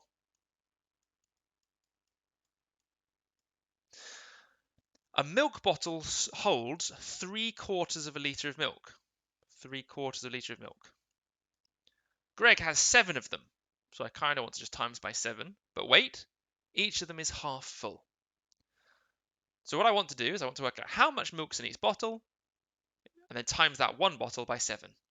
So he's got 3, each bottle should hold 3/4 of a litre, but they're only half full. So we want to do half of 3/4. Remember earlier I said if you ever have half of can be called times. So I suppose let's write it out so it matches the way we say it. This right here is half of, because times means ofs in maths, it's the same thing, 3/4. And again, we've got a lovely easy multiplication that we can do together where it's just 1 times 3 is 3. And when I say easy, guys, I don't mean necessarily easy to spot, but I mean easy to do. I mean, look, 1 times 3 is 3. I love that. That's nice. That's my kind of maths. And 2 times 4 is 8. That's the part that's easy. The multiplication. Spotting it, I realize, can be very difficult. So that's one bottle. So that's one bottle.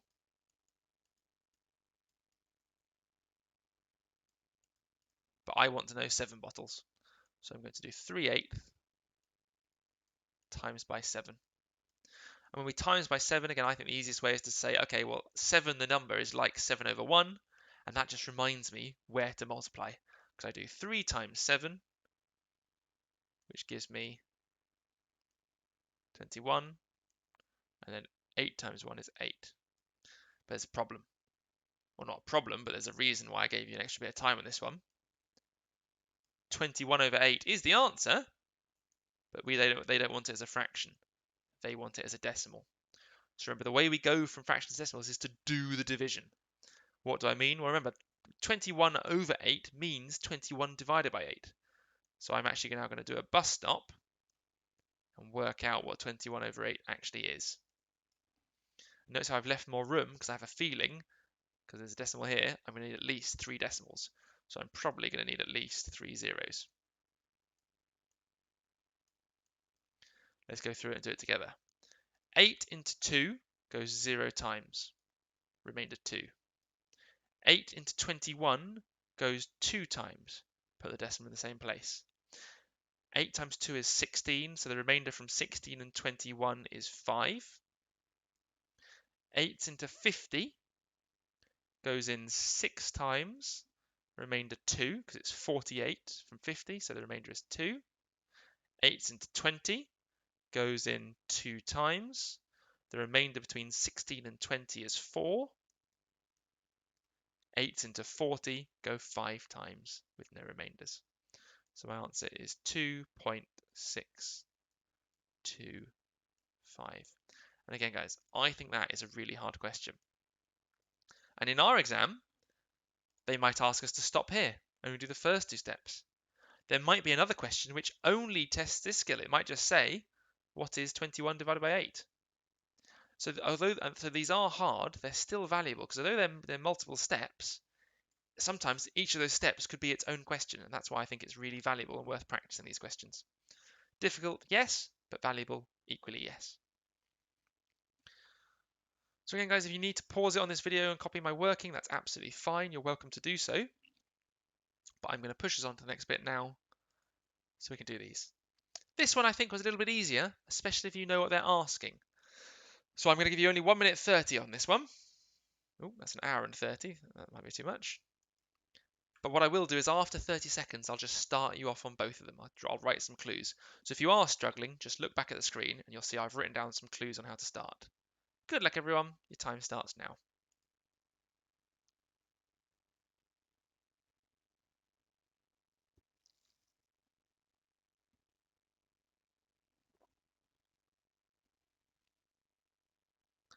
So for the first question, it's saying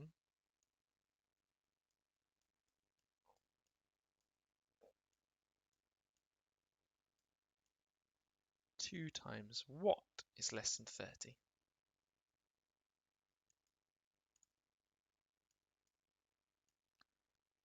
Important information for number 6.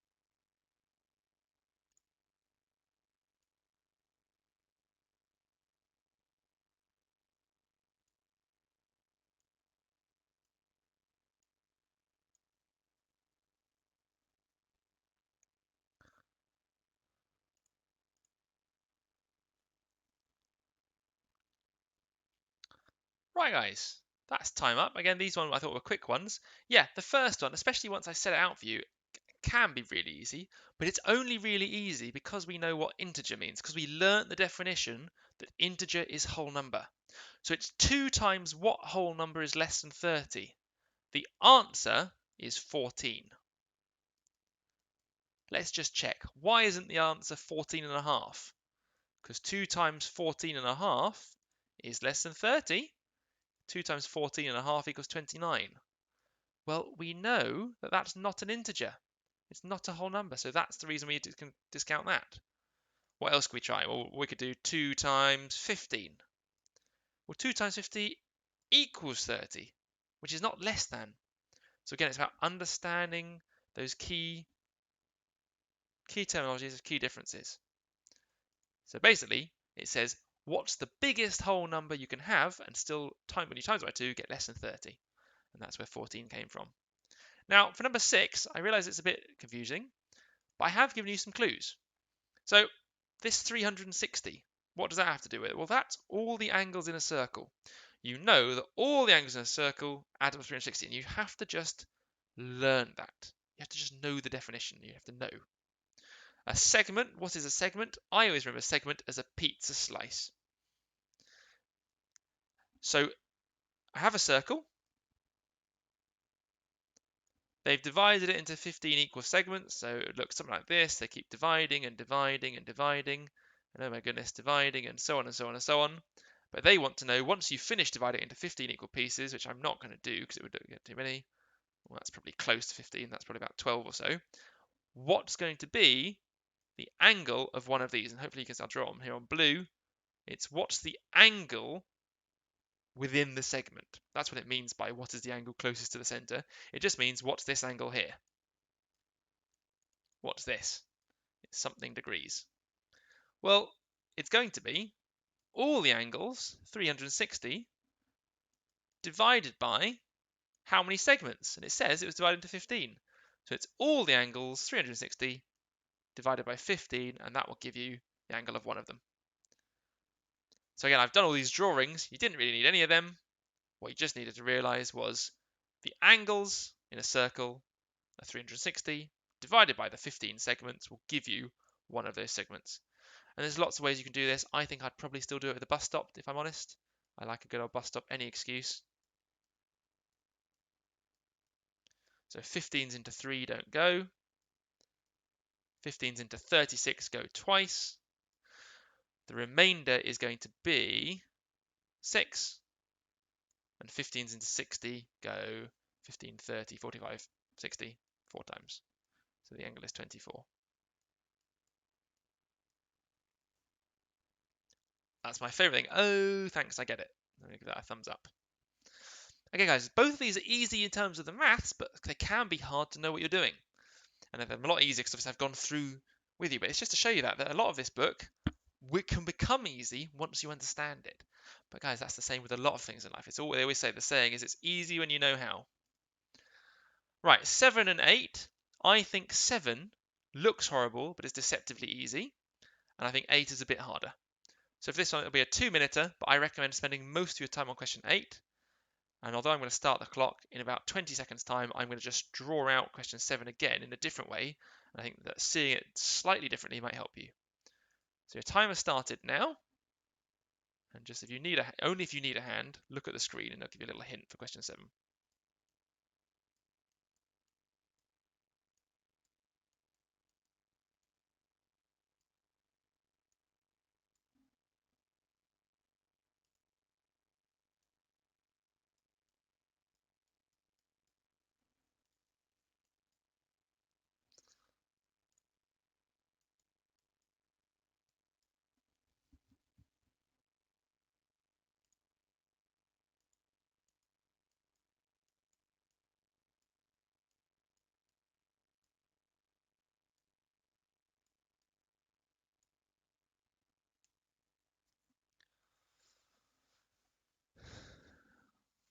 So if you've not done so already, I'd have a look at question 8 now, because question 7 should probably have been done.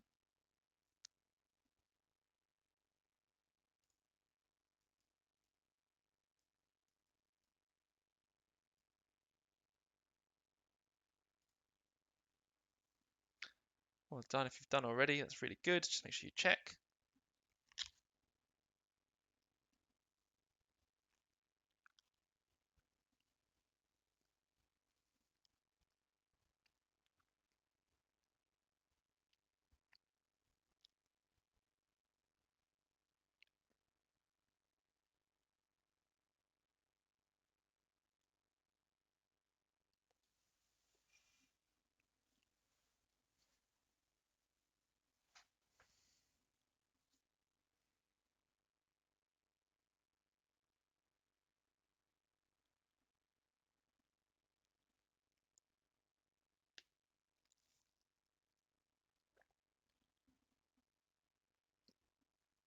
Right, guys, that's time. Let's just go through what I've written out. I've said 30 plus f equals 32. I've written as 30 plus something equals 32. So what's the something? Well, it's 2. Hopefully, that's super easy. But then I have to apply that to the fact that I figured out now what f is to my next part of the equation. So if 30 plus f equals 32, I've worked out what my f is. So for my next equation, when it has 30 times by 2, I can fill in the 2 or I can substitute in the 2 and work out the answer. So 30 times 2 equals 60. So my answer is 60. But hopefully the way I set it out for you then helped. So it's 30 plus something. What was that something? I can fill in the 2. And then once I knew that 2, I could work out that 2 and come to an answer. F's the last example, and that one kind of mirrors again what I had set out here in the miles per hour. There was one more step to it to make it a little bit more challenging. 12 kilometers in 40 minutes.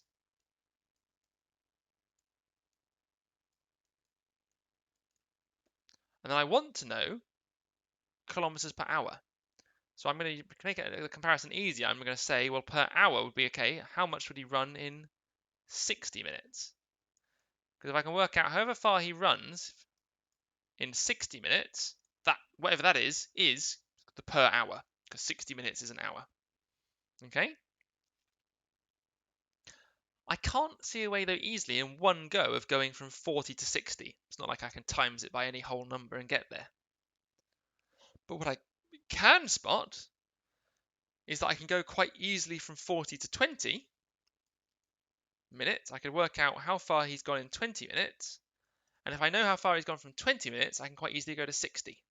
So I found an intermediate step. So let's just do the process now. If he runs, sorry, I should really have units. If he runs 12 kilometers in 40 minutes, in 20 minutes, he's going to run half as far. Can you see from here to here, it's half as much time, so he's only going to run half as far. So if he does 12 in 40, he'll do 6 kilometers in 20. Hopefully that makes sense. And if he can run 6 kilometers in 20, well, to go from comparing 20 minutes now to 60 minutes, that's 3 times as long. So he's going to run 3 times as far. Well, then I spotted someone absolutely said it right in the chat. If I wanted to go there in one go, so first off, let's just make sure this makes sense. And for those who have been a bit more clever clogs, oh, thank you, I forgot the 0. The same thing as timesing by a half and timesing by a third is to times by 1.5 or 1.5. And that's because what's half of 3? 1.5. So you've actually combined them into one step. So you could have got there in one go, but since it's not that easy a spot, this is fine too. So he's gone 16 kilometers in 60 minutes.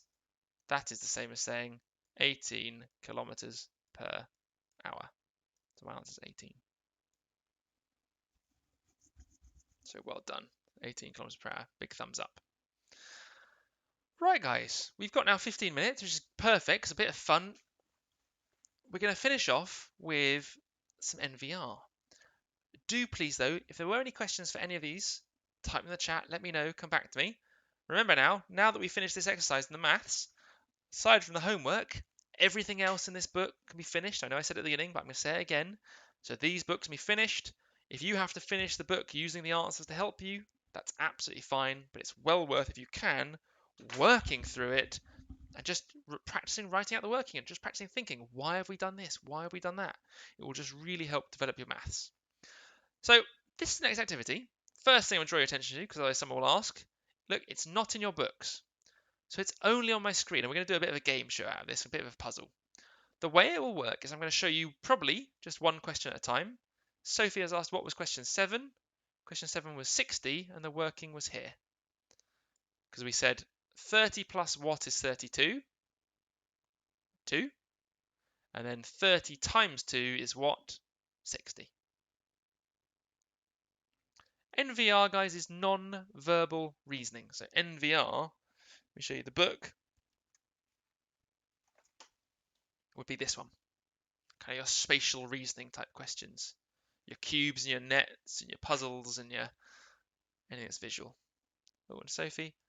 Again, Sophie, you can always go back on things, but there you go. It was 24. And the reason was you had a circle of 360 degrees divided into 15. So we did 360 divided by 15, which gave us 24. If you want me to go over any more, Sophie, I'll do it at the end. So what I suggest for now is you join in with me on this. We can do it in the Q&A. We can go over any of the maths questions you weren't sure of, okay? So, oh, sorry, this one. Just to show you what we're going to do, the way this puzzle works, it's a time trial. I'm going to have the timer on the screen, and you have to come up with the answer, but also have eliminated all the options and worked out which of the steps you were able to use to eliminate. Let me show you what I mean. So obviously, like, I know the answer is C, but we'll go through it together.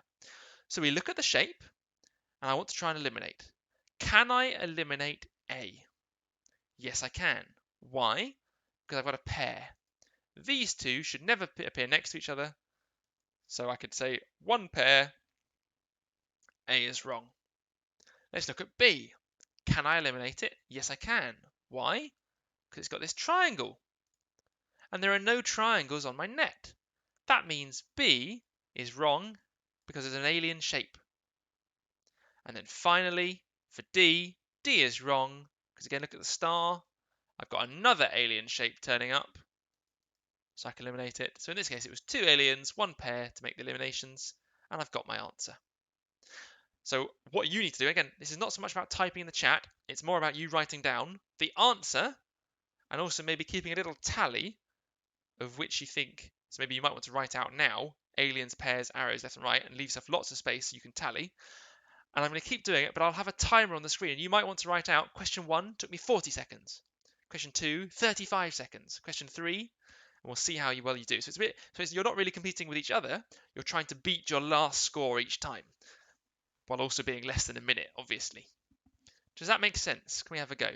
So what will happen is I'll swap to a cube and net, I'll start the timer, and you'll have a minute to come up with the answer and all the eliminations. And then jot down your time and try and beat it the next time. Are you ready? So time starts now. Off you go. There's a minute. Time starts now.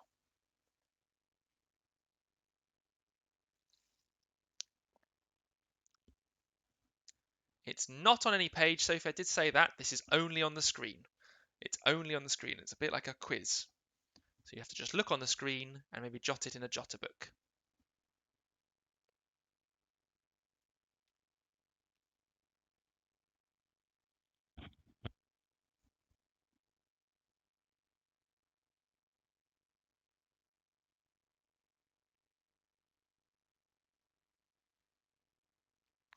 Left versus right, someone's asked, is whether a shape should be on the left or the right when you're looking at it.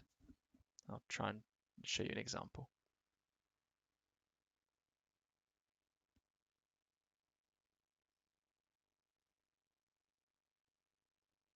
It's okay, Sophie, it's not a problem.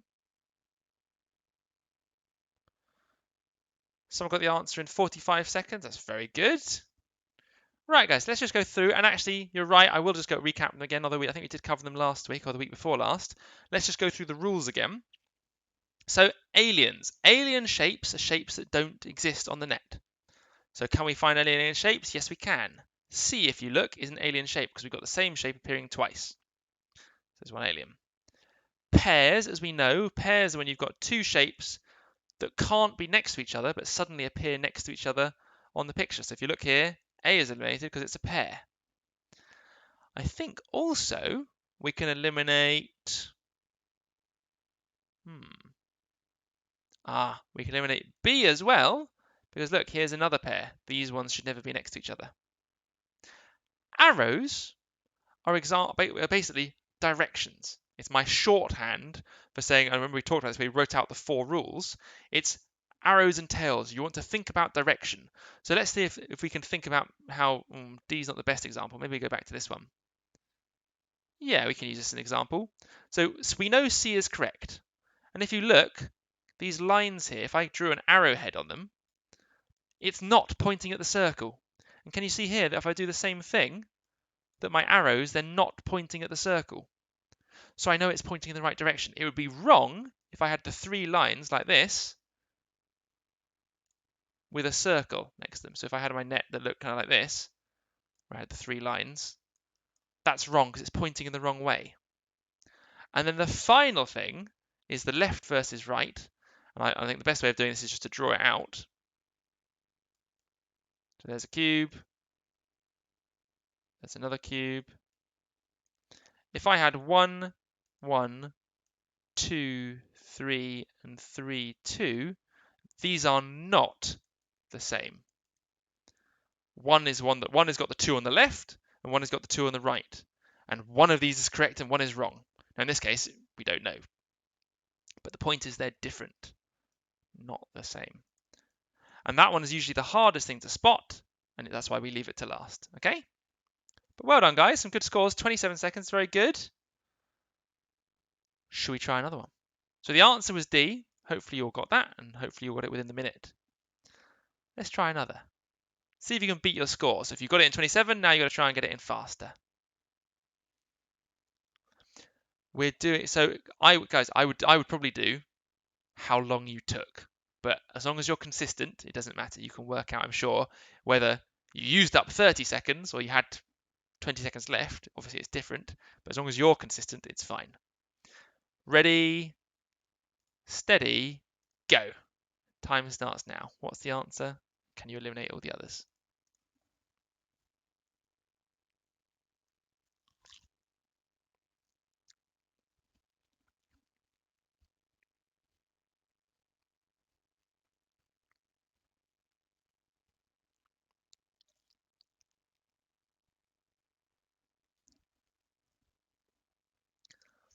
See if anyone can beat their score.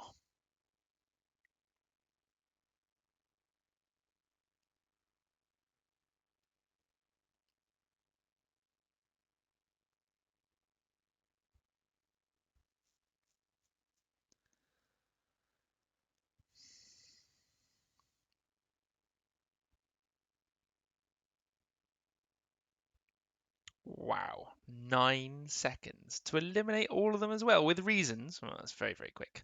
It's going to be very hard to beat again, I think. 20 seconds is amazing. 25 seconds still brilliant. Listen, I think a minute's a good going. Right, let's go through. See if I can be as fast as you guys. So immediately B jumps out to me because it's got the same shape twice, so I can eliminate that's an alien. We've also got, let's have a look. A, no, nothing jumping out. C though, look, there's a pair. So C is wrong. D, anything jumping out at me? Oh, yeah, there you go. Another pair. These two shouldn't appear together, and they do. So that one we had 1 alien, 2 pairs, which means A is my answer. And again, just people were talking about arrows and direction. What might I use here as my arrows or direction just to test? Well, is, for example, going to be this pointing at the top of my circle? Well, actually, yes, it is. Look, if I was to bring this round, the end would look like this.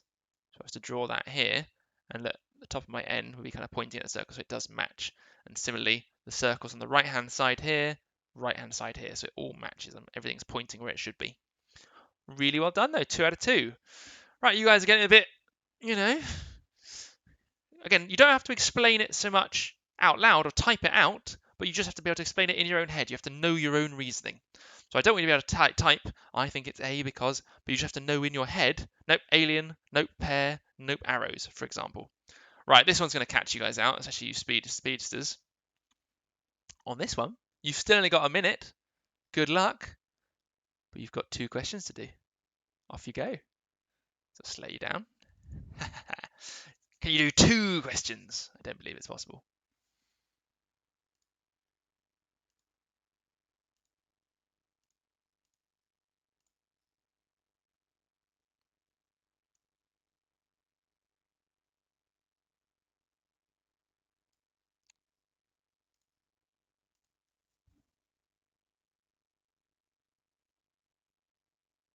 Half the time's up. Can you get both done in a minute? That's a real challenge. 30 seconds per question.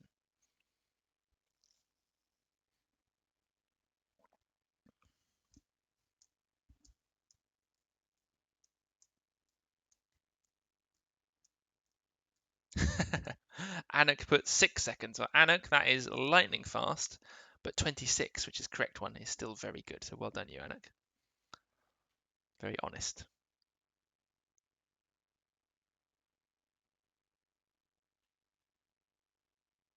Right, guys, that's time's up. Again, it goes very quickly, doesn't it? I wonder if anyone managed to get them both.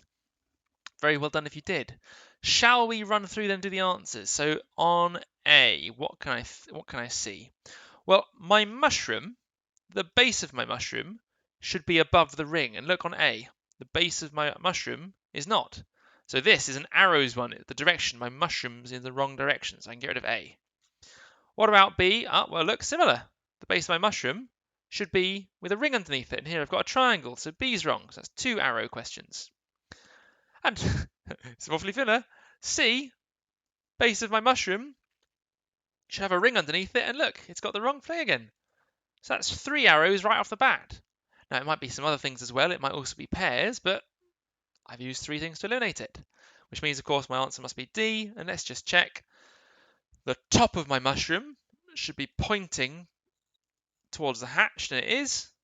And is it possible to have an arrow pointing towards? Yes, if you look, this one here would be, when you folded it up, it would be pointing in towards the side of my mushroom. So I'm happy with D. That's the correct answer.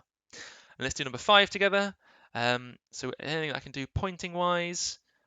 Well, you shouldn't have the heart and the cog next to each other. Look, these two shouldn't be there. So A is a pair question.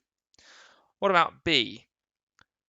Yeah, B looks okay because the arrow should be pointing down at the scroll, which it is. So I think B might be the answer, but let's just check the others. Oh, well, C is definitely wrong. Look, that's an alien shapes because you've got 2 of the same. And why is D wrong? Oh, because of a pair. These 2 shouldn't be next to each other. So yes, B was the answer. Right, guys, we're going to finish the lesson now with one final challenge. You've handled 1 question in a minute. You've handled 2 questions. Let's see if anyone then can handle 3 questions in 1 minute, which means you've only got 20 seconds. An impossible task. No one will manage it. Or will they? Let's find out. These are tough, guys. Very best of luck to finish the lesson on. Let's see if you can manage it. Your time starts now. Good luck.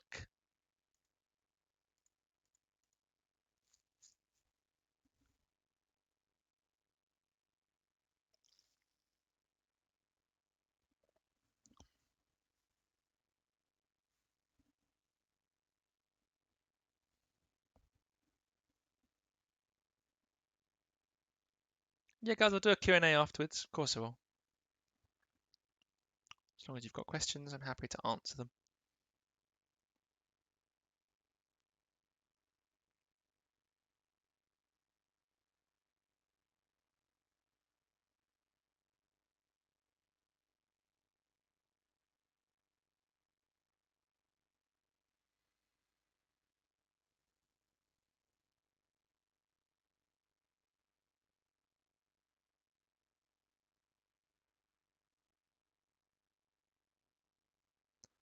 Five seconds. And that was a minute. I bet that went like lightning fast. Right, guys, we'll go through these together as a pair. I thought these were quite difficult. So right off the bat, I think I can eliminate this one here because we've got a triangle, square and a plus. Actually, no, triangle, square, plus. Not sure about that one. Let's look at A. We've got, I think A is looking like that might be the answer to me. Y can eliminate B, because of pairs. Y can eliminate C because of pairs again. Yeah, these two shouldn't be next to each other. And then D, obviously the colouring is wrong, but even if we imagined the colour, it was coloured in with the correct picture, you did it with 3 seconds left. Wow, incredibly good. This arrow, this triangle, sorry, is facing in the wrong direction. So I think the answer to that one is A, if I'm not mistaken. Let me know if you agree. Yep, yep, looks good to me. Number 7, as we go through, we've got the arrow should point towards the 1, and the 1 should point towards the ring. So I think that B is looking quite good. That's my answer. Can I eliminate any reasonable reasons? Yes, I can. Look, there's a pair for number 1. What can I eliminate these ones based on? Another pair for C. And what about this last one? 1, 2. Yeah, look, the base of my little lollipop should have the rings underneath it, and the base here is D. So that's another arrows one. And finally, for number 8, can we round this off? Well, that's an alien shape, nice and easy. These are a pair, they should never be together, so C. And B and D is a hard one, and it's actually the hardest of the lot because it uses 4 versus 5. We've got to sort of think about left and right and which shape's been rotated round. If I said that I was going to have this on the left and this on the right, so I have to tilt my head, can you see that the black side would be furthest away from the 3 lines? So if I look here, there's my 3 lines, and there's the black side nice and far away. But on D, there's my 3 lines, and the black is closer. So the reason is D is wrong. It's part, I suppose, also you could call that an arrows question. The answer is B, because they've rotated that circle round. It's in the wrong side. Hopefully you can see that. Whew! Oh my goodness. So it was A, B, B were the answers I got. Really well done, guys. Hopefully it was a bit of fun. It was just a nice little bit of questions at the end to make these cubes and nets that can be a bit scary, a bit less so. And just to show that some people, eventually, the more practice you get, you can really, really speed up. Right, guys, I've got a couple of announcements before the end of the lesson just to show you. So some people have asked in the past if we have any good apps as recommendations. You might want to bring mum and dad back to this page on the video, rewind and pause it here just for some recommendations. I won't take too long, but just to say the Lucky Gecko apps are really good. And so you just type those into the App Store, Lucky Gecko. There's a range of, odd ones out, synonyms, antonyms, whole range of questions. They're quite fun. They're sort of games that you can play and practice and get better at. There's also a website called 11 Plus Apps you can go onto, and a website where if you type in, really it should say, if you type this into Google, 11 plus first past the post exam papers. You can just find loads of free exam papers that you can practice and use there.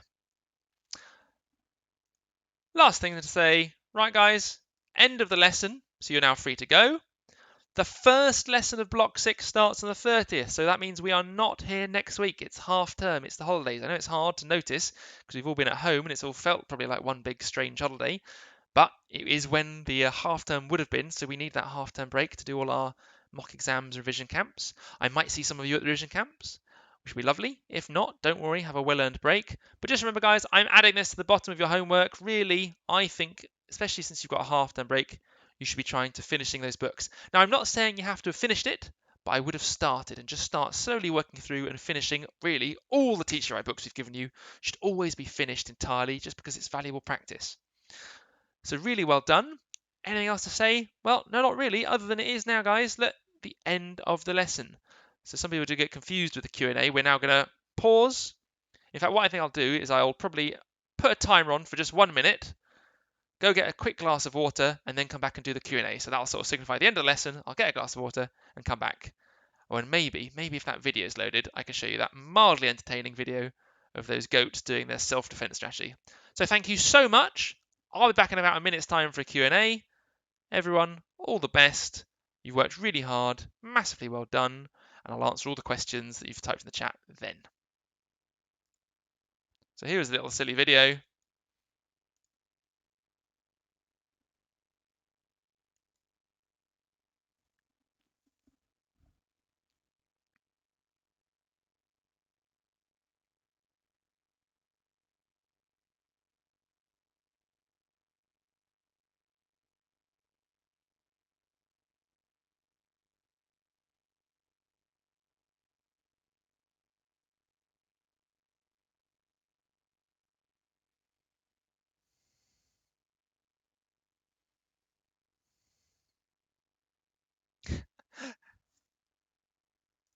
Oh, sorry guys, I was playing that with no sound. Right, I'm going to do it one more time because it's very funny, but it makes more sense with the voice. Right, one more time. I was enjoying it. These are fainting goats. Hawaii are sweet, but nothing too unusual. And then there are the goats. Myotonic goats, to be specific. More commonly known as stiff-leg goats, wooden-leg goats, nervous goats, fainting goats. Fainting goats are indigenous to North America, but that name is a bit of a misnomer because they never lose consciousness when they keel over. If they're startled, a genetic condition causes their muscles to lock up, but it only lasts a few moments and then they're back on their feet. Till the next time they're spooked.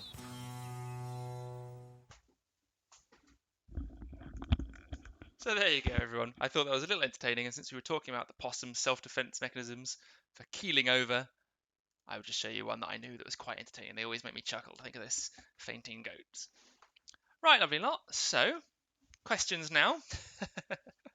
And guys, there's loads of videos. If you want to go on YouTube, you just type in fainting goats, and there's compilations and all sorts of the silly things, getting people saying boo and then falling over and looking awfully silly. Now, guys, back to the Q&A. This is the next part of the lesson. Again, I'll stay for as long as there are questions. I've seen a couple, so let's have a little look. Okay, so, sorry about the first part of that. I was listening, really enjoying it, but of course I could hear it and you guys couldn't. I've got to remember to click the right sliders. So equally funny. So let's have a look back. First question, how are we getting our books? So your books are going to be delivered, and they'll either be posted by the postman or delivered by someone else doing deliveries. So again, part of the reason we need the week of half term is so we can get those books to you. So the books will either have been posted out already or in the process of being delivered, and so they'll be winging their way to you for, I'm sure, first class to get there nice and quickly. Let's have a little look. Any other questions? Sophie's saying I can't pause the video. I don't know why. I'm not sure either, Sophie. It might be a phone thing. Maybe if you're doing it on a mobile phone, it might just be a refresh thing. Any other questions? Aeon, spatial reasoning book, test 17. I don't understand how to do any of it. Fair enough, Aeon. Let's have a look. So spatial reasoning book, I've got that here. Test 17. I'm sure you've looked at the answers to give yourself a little clue.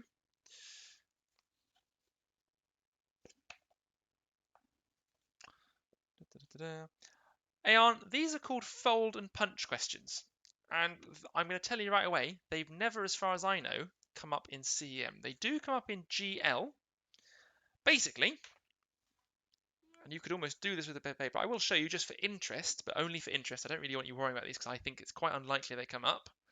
But if I had a piece of paper and I hole punched it here and I'd folded it, and I then unfolded that piece of paper, let's say along this line here, so that would then become sort of a dotted line, so imagine it was unfolded, there would not only be a hole here, but there'd also be a hole in the mirror image space here. And if I then unfolded that bit of paper again, out this way, both of these would be mirrored and there'd be a hole there. So basically that is the fold and punch type of questions. There's lots of different ways of representing it. They might have showed you these were dotted lines to show you that that's where the folds had been. And it ends up sort of looking like this. But the best way to practice, this is what we would get if you came to any of the Teach Right top-up lessons or anything. The best way to go through these questions, especially at first, is to get a piece of paper and a hole puncher, fold them in strange ways, hole punch it, and just see and visualize by actually doing it how they unfold. So that's the fold and punch questions on page 17. But again, I don't think it's too important because they haven't come up yet. But good question, Aeon. What else? Let's have a little look. Any other questions, guys? Not seeing any, really. Anything else? Anuk's going to the half-term camp. Can't wait to see you there, Anuk. That'll be lovely. And it ends one day before my birthday. Well, that's fantastic timing. I hope it's really fun, really good. I taught the stuff that before we did a camp before. I taught a camp, so I know I'm sure you'll enjoy it. It was really good. I think you've got either our lovely, I'm not sure if it's Hillary or someone else doing it, but you've got one of our lovely tutors with you. I'm sure they'll look after you. Guys and girls, any other questions, really? Clean this up. Any other questions? Because if not, I think I can end the stream there. Use the Facebook groups to ask questions. Please do ask if anything does come up. Since we're down to 5 people, and I think there's about 4 tutors in here, have a lovely half term, everyone. Really well done. We'll see you all again soon. Thanks, guys. Bye-bye.